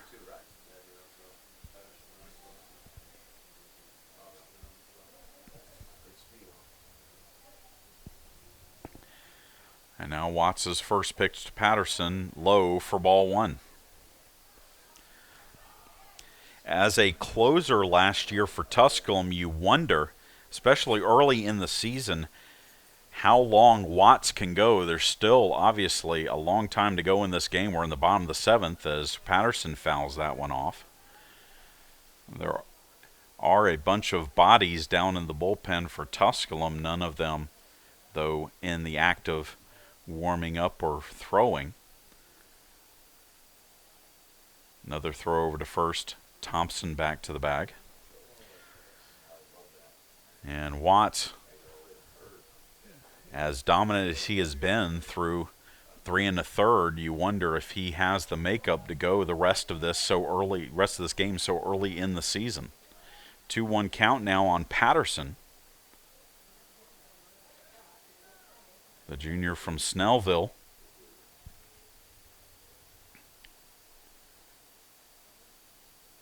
And the next pitch, that's on the outside corner for a strike, making it 2-2.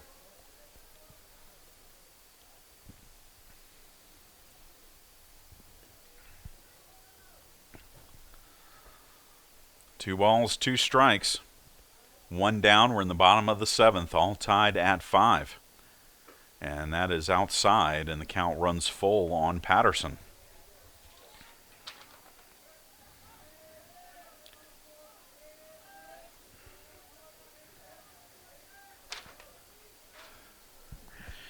Three balls, 2 strikes. Runner goes on the pitch, and it's low for ball 4. So after Watts got Lawless to pop out to begin the inning, a single by Thompson and a walk by Patterson. And now Chandler Corley will bat with a chance to put the Pirates back in front. Corley had a solo home run in the 2nd inning. Since then, he has walked and struck out, and we're going to get a quick trip to the mound by Tusculum head coach Doug Jones to talk things over with Watts.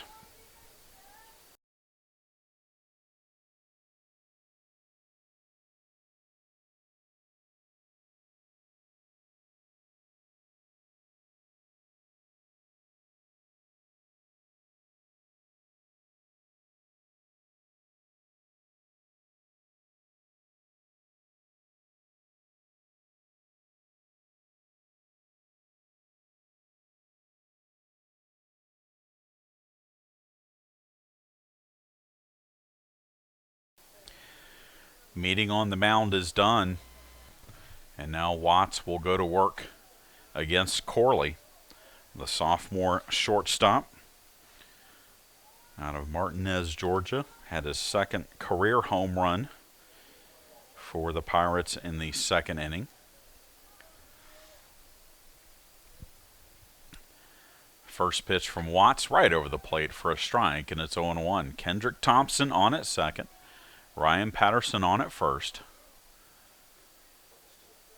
In a 5-5 ball game here on a cool but sunny Sunday afternoon in Savannah.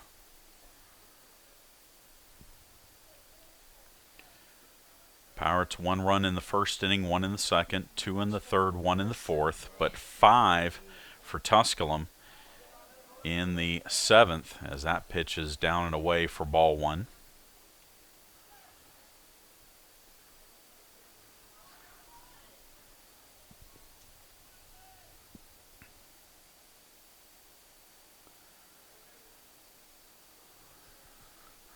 One delivery from Watts. Check swing. They're going to say he did not go, and the pitch is a ball, so it's 2-1.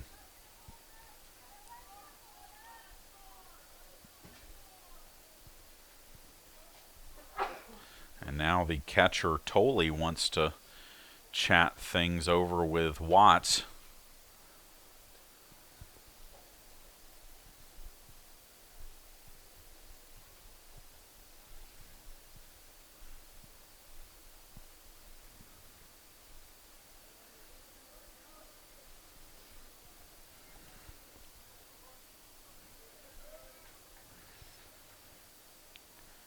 The 2-1 pitch. Big swing and a miss from Corley, and it's 2-2.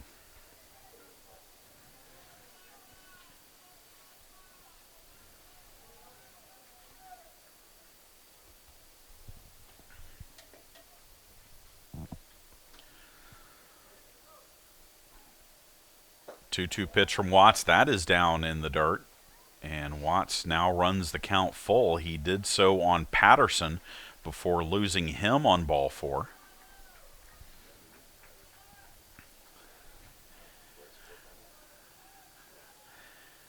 So again, the 3-2 pitch from Watts, grounded up the middle, and that's going to get through for a base hit. Kendrick Thompson scores, and the ball gets past the center fielder. So Patterson is going to score. Throw to third is not in time. And so it is a hit and error. 2-run score, and the Pirates go back in front, 7-5. The center fielder, Glore, overran the ball, and that allowed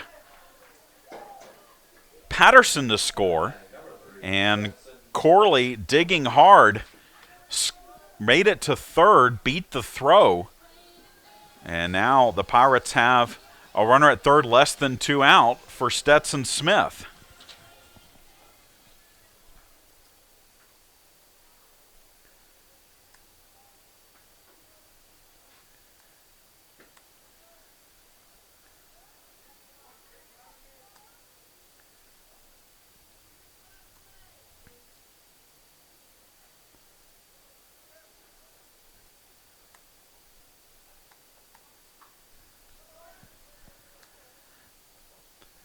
Smith shows bunt to try and squeeze the run home, but fouls it off, and it's now an 0-2 count on the freshman third baseman. 7-5 Pirates lead. 0-2 pitch. That's upstairs for ball 1. Chandler Corley with a timely hit to score a run. An error brought the other run home, and he is now at third. As the 1-2 pitch from Watts is grounded to second. It's off the glove of the second baseman. That's going to be an infield hit for Stetson Smith, as the infield was in to make sure that Corley could not come home. And now the runners are at the corners for Austin.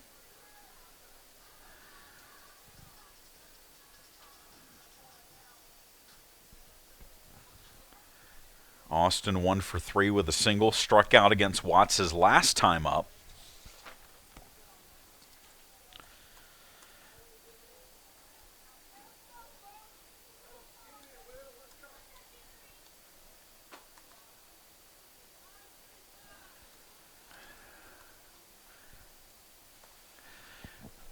Watts' first pitch, and Austin tries to bunt, cannot catch up to it, and it's strike one.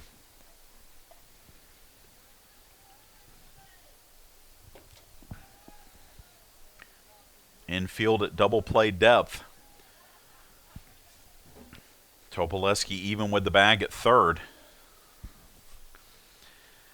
Austin, this time taking all the way, takes it inside for ball one, and Watts here in the fourth inning of his outing in relief for the Pioneers.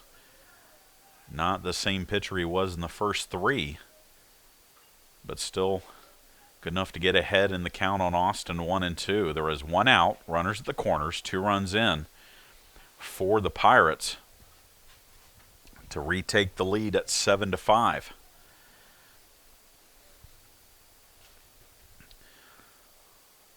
One ball, 2 strikes. Watts from the stretch. And the pitch. Bounces in the dirt. It was a nice stop by Tolley. If that got past Tolley, Corley would definitely score. As it is, the wild pitch does move Stetson Smith from first to second.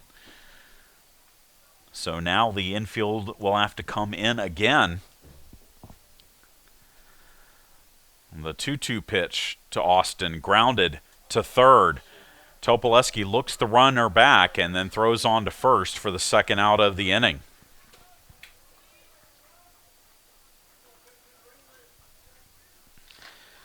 So now 2 down Number 22, Cody Sherman.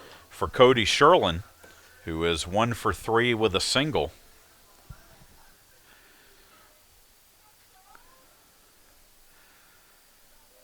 Chandler Corley at third.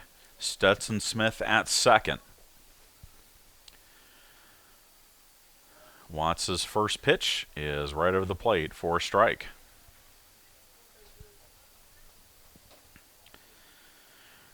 The senior from Ringgold, Georgia, has drawn a walk. That came in the second inning. He singled in the fourth. And that was the last hit that the Pirates got until this inning, when the Pirates have gotten 3 in this frame.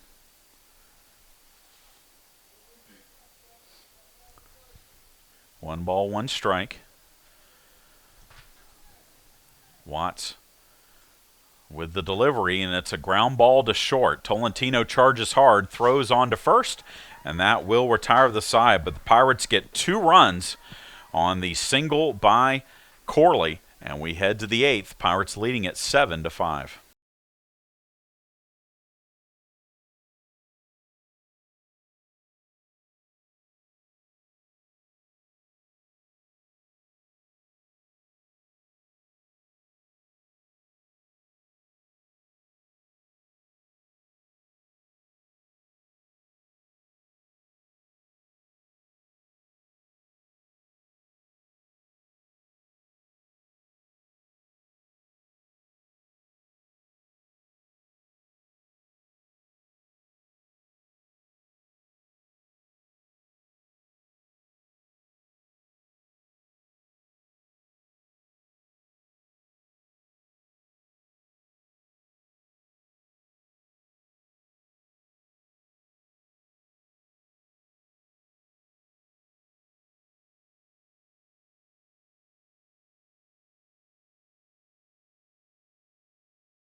Top of the 8th inning here at Pirate Field.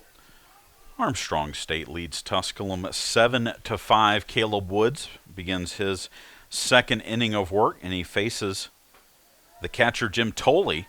First pitch to him is a strike. Tolley drew a walk and scored last inning for the Pioneers. Pioneers sent 10 men to the plate in that 7th inning, scored 5 runs. The big blows, the 2-run double by Zach Fincham, the 2-run single by Kevin Victoriano. Although the last 2 runs in that inning were unearned, as Woods' 0-2 pitch to Tolley is down and in for ball 1.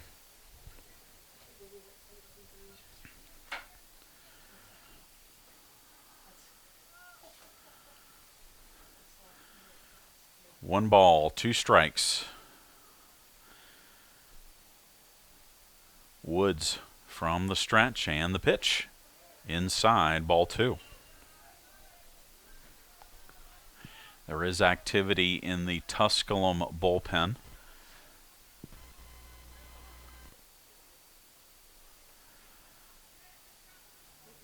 As Woods' 2-2 pitch is grounded to second. Sherlin will throw on to first for the first out of the inning. Now batting number 12, John Kovalevsky. And that's the first out of the inning. A couple of pitchers throwing in the Tusculum bullpen as John Topoleski comes to the plate. Topoleski hit by a pitch his last time up. He is 1 for 2 officially with a single. Devin Presley, a 6'1" right-hander, along with Dylan Hardy, the 6'7" lefty who was up earlier in the game. Topoleski tries to bunt his way on. Bunts it foul for strike 1. 7 runs, 8 hits, 1 error for the Pirates. 5 runs, 8 hits, 2 errors for Tusculum.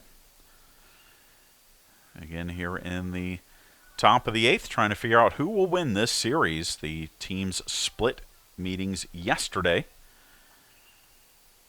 as there is a pop-up in the infield, now shallow outfield. Cody Sherlin will make the grab for out number 2. Up next for the Pioneers, second baseman, number 10, Zach. Yesterday, Tusculum had a big pitching performance from Placido Torres, 8 shutout innings for the 5-1 win. Pirates got 7 shutout by J.T. Phillips, striking out 13 in a 6-1 win in the nightcap. Caleb Woods' first pitch to Zach Fincham is inside for a ball. And here the Pirates had a 5-0 lead in the 7th. Tusculum tied it, and the Pirates went back ahead. And that's where we stand here in the 8th. Next pitch inside. Woods falls behind Fincham 2-0. Fincham 2-run double. His last time up, he is also flied out to left and popped out to second.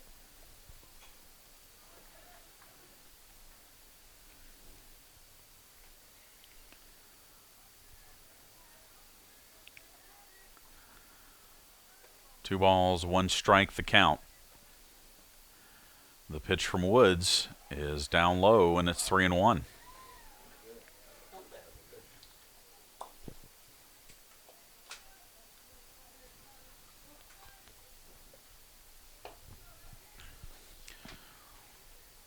Three-one pitch, grounded to short. Up with it is Corley. Throws on to first. Nice stretch at first base by Lawless. And 3 up, 3 down go the Pioneers in the 8th. We head to the bottom of the 8th. Pirates lead it 7-5.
Bottom of the 8th inning, Armstrong State leading at 7-5, looking for a little insurance. Before we head to the 9th, and it will be J.T. Phillips, Jared Curry, and Ryan Lawless facing Devin Watts, who is still out there in his 5th inning of relief. Big swing and a miss by Phillips on the Watts fastball, and it's 0-1.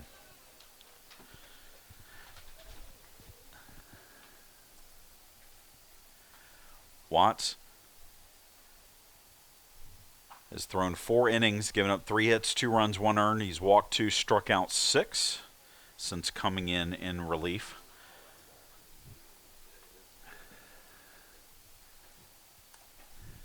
One pitch, that's in the dirt for a ball.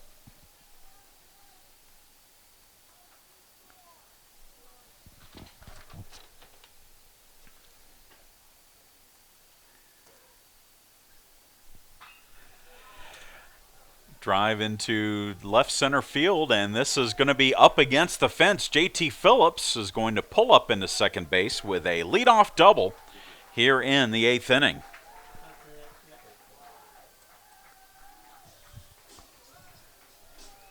Now batting, the catcher, Jared Curry. So I'll bring up Jared Curry. J.T. Phillips, his 3rd double of the season. And Curry will bat with an RBI opportunity. Curry 0 for 3 with an RBI that came on a fielder's choice. He was the first batter to face Watts as the first pitch is down and away for a ball. When the Pirates had the bases loaded, nobody out in the 4th inning. After that, Watts walked a batter but then struck out 2 in a row to get out of the inning as this is popped up in the infield. Second baseman Fincham will make the grab on the outfield grass for out number 1. Up next for the Pirates, first baseman Ryan Lawless. That brings up Ryan Lawless.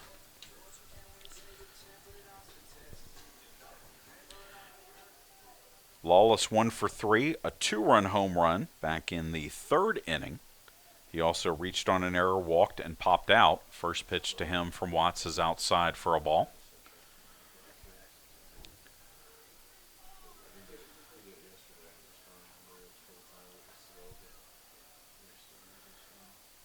The 1-0 delivery is outside for ball 2.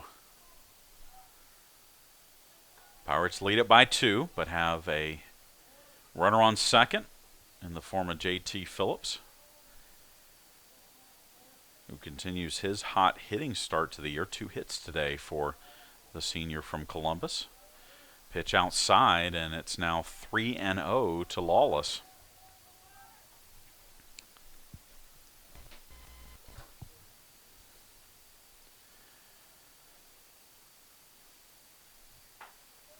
Lawless taking all the way, pitches a strike, making it 3-1.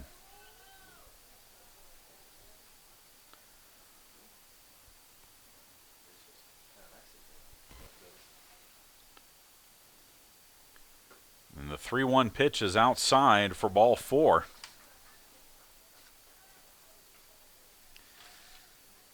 Up next for the Pirates, number 15, Kendrick Thompson. Now we'll bring up Kendrick Thompson. Thompson got the 2-run rally in the 7th started with an infield single.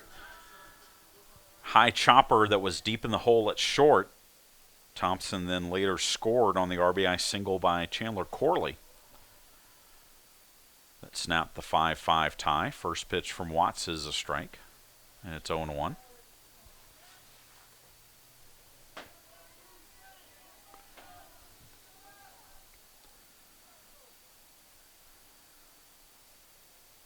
Oh, 1 pitch. That is a strike on the inside part of the plate, and Watts gets ahead of Thompson 0-2. Again, the Pirates are on the road next weekend, opening up Peach Bowl Conference play at USC Aiken with a 3-game series. Pirates will be back here at Pirate Field as a swing and a miss sets down Thompson. Pirates will host Francis Marion Saturday, February 20th 1:30 contest, and then a doubleheader on Sunday beginning at 11. Ryan Patterson steps to the plate. Appeared as a pinch hitter. Walked against Watts last inning. He has since taken over in left field. First pitch to him is down and away for a ball.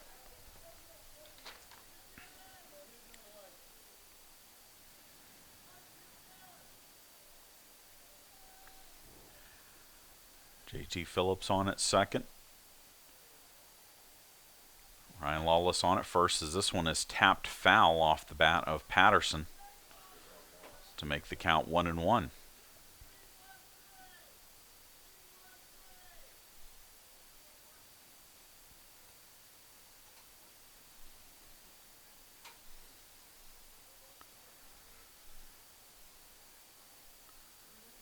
Watts from the stretch.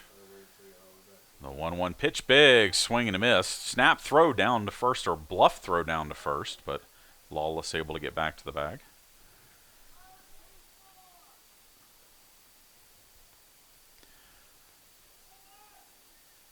One ball, 2 strikes. The pitch from Watts. Down in the dirt, blocked by Tolley, the catcher. It's 2-2.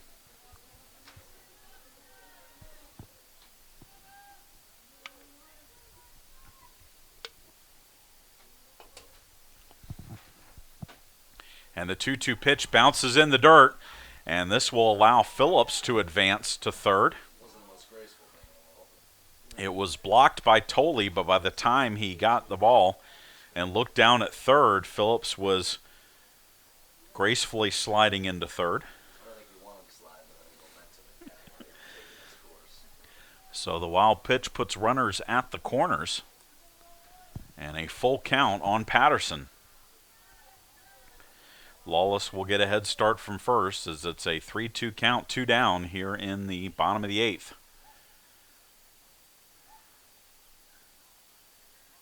And Watts with the pitch.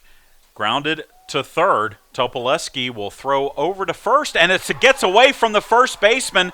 This is going to score at least 1 run. They'll hold Lawless at third. The throwing error by Topoleski makes it 8-5.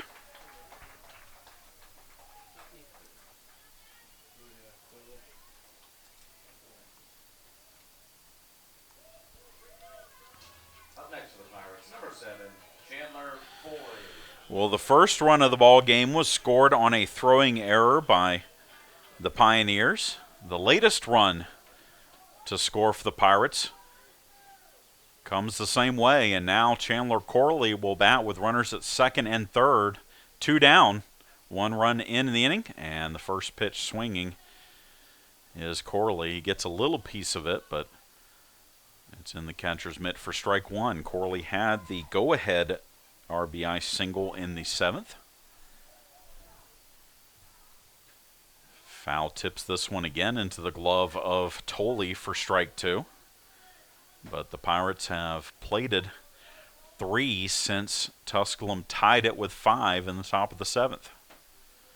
The 0-2 delivery swung on and lifted into very shallow right field. Coming on and making the catch for the Pioneers is Victoriano, and we are headed to the 9th. Pirates lead it 8-5.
Chad Jackson back with you here at Pirate Field, top of the ninth. Armstrong State leading at 8-5. Tusculum will send Tanner Maloof to the plate to face Caleb Woods.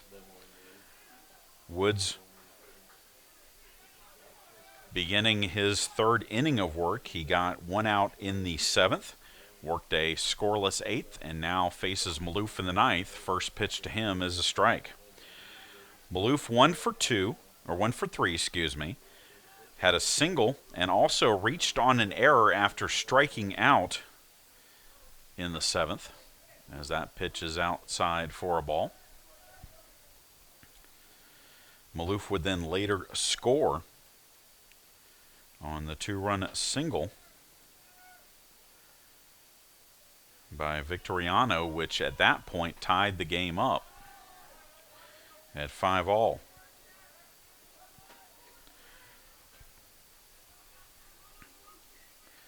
Eight runs, 9 hits, 1 error for the Pirates. 5 runs, 8 hits, 3 errors for Tusculum. As that pitch is outside, and it's now 3-1 to Maloof. Last thing you want if you're the Pirates is to give the Pioneers some free base runners here in the ninth.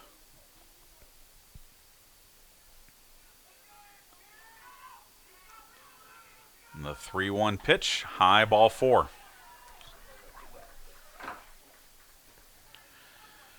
So the leadoff runner is on for Tusculum. And it brings us back to the top of the order for Giovanni Tolentino, the shortstop. Popped out to third his last time up.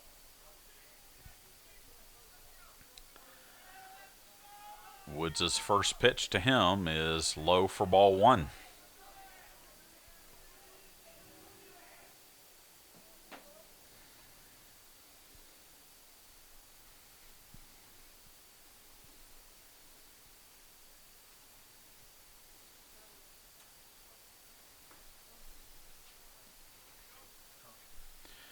Pirates do have a pitcher warming up in the bullpen.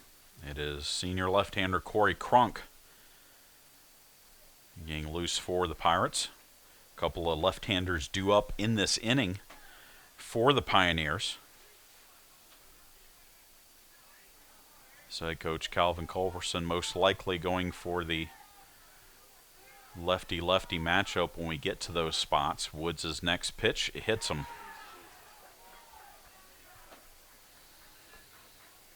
So the ninth inning begins much like the seventh inning began. Pirates were leading 5-0, and Thagard loaded the bases with nobody out. Now you have the leadoff 2 hitters on, and Jeremy Glore at the plate, and Woods has not looked the same as he looked in the eighth. And head coach Calvin Culverson out to the mound to talk things over with Woods.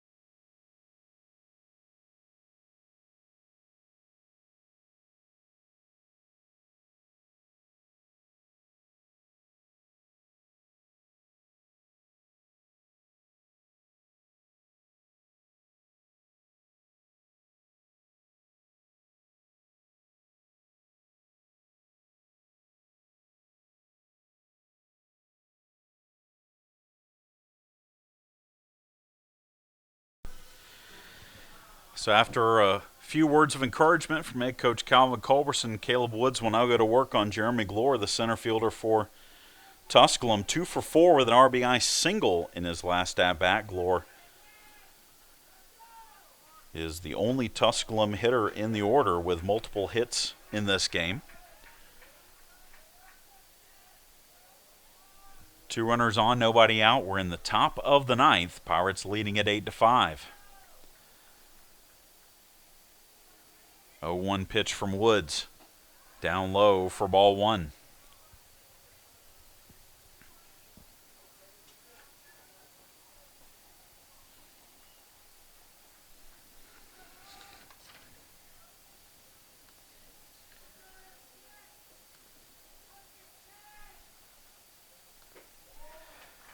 Next pitch is a strike, and Woods gets ahead of Glore here, 1-2.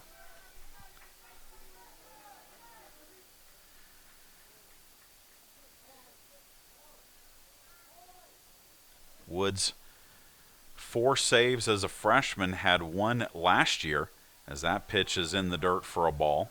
Of course, he is in line to win this game if the Pirates can close out the 9th.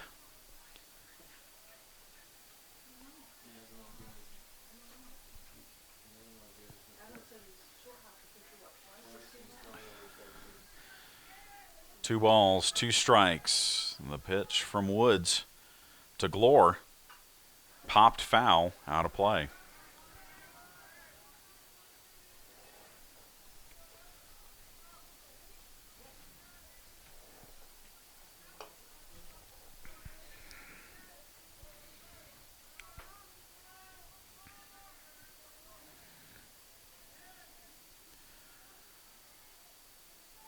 So again, the 2-2 pitch from Woods, down and in, and it's ball 3.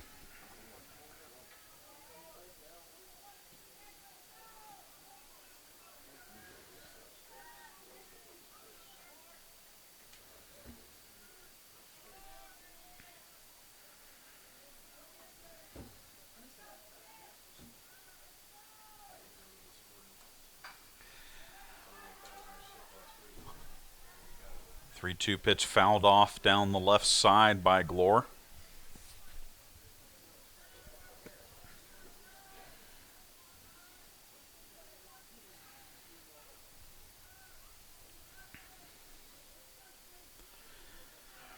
Two on, nobody out.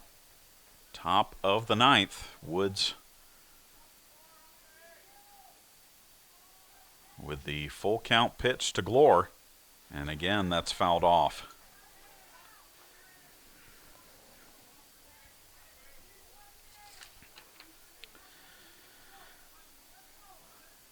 .5'11" junior infielder from Stone Mountain, Georgia, trying to bring the Pioneers back again. They already erased a 5-run deficit in this contest.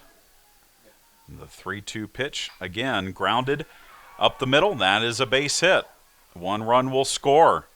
And it's now 8-6, and the tying runs are on base. I guess they don't teach that much anymore. Yeah, but that could be it too.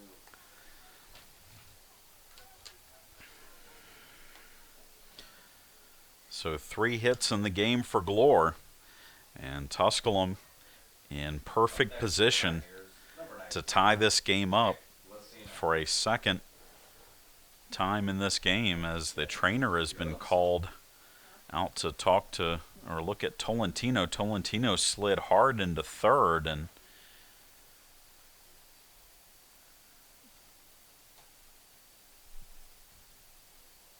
they're looking at his face. Might have got a little bit of a bloody nose, but as it is, Tusculum, first 3 batters of the 9th have reached. And now how important is the insurance run for the Pirates? They got 2 in the 7th to retake the lead, but then got another one in the 8th on that error by the Pioneers.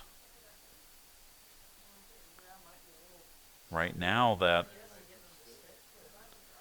tying run for Tusculum is at first.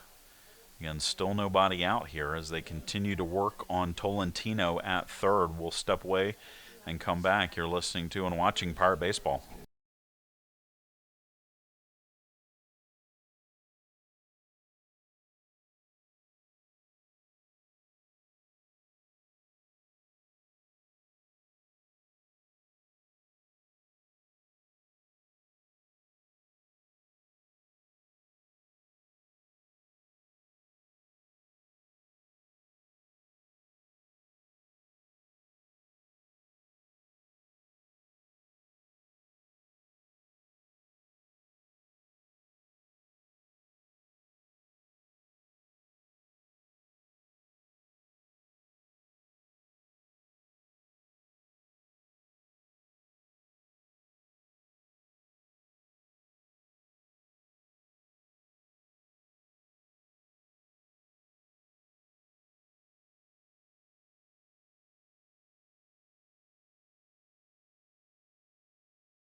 So Jeremy Tolentino situation has been resolved at first base. He stays in the game.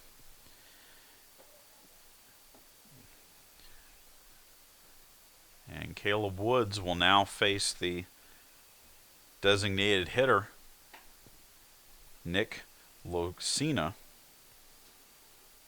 With runners at first and third, nobody out, 1 run in here in the top of the 9th. Lucina 1 for 4, struck out his last time up. Now batting for the Pioneers, number 19, Nick Lucina. But Caleb Woods has walked a batter, hit a batter, and given up an RBI single to put the tying runs on base here in the top of the 9th. Lucina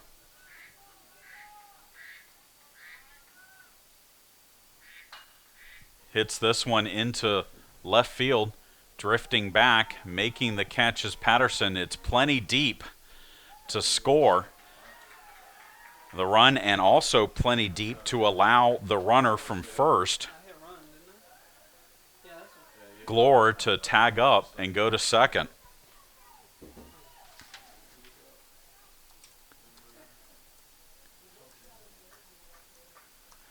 So it's now 8-7, and the tying run is on second with 1 out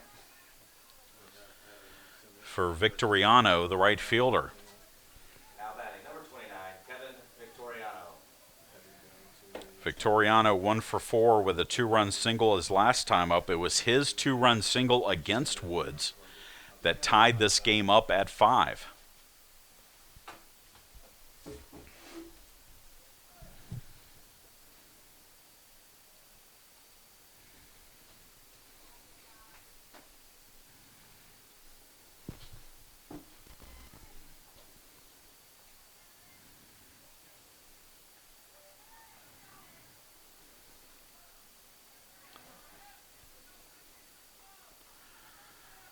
Woods' first pitch is high for ball 1.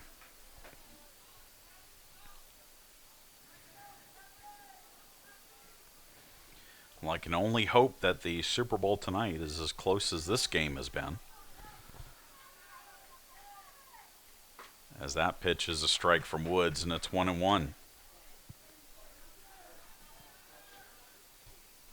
It's been a game of momentum swings. The Pirates had all the momentum through the first 4 innings.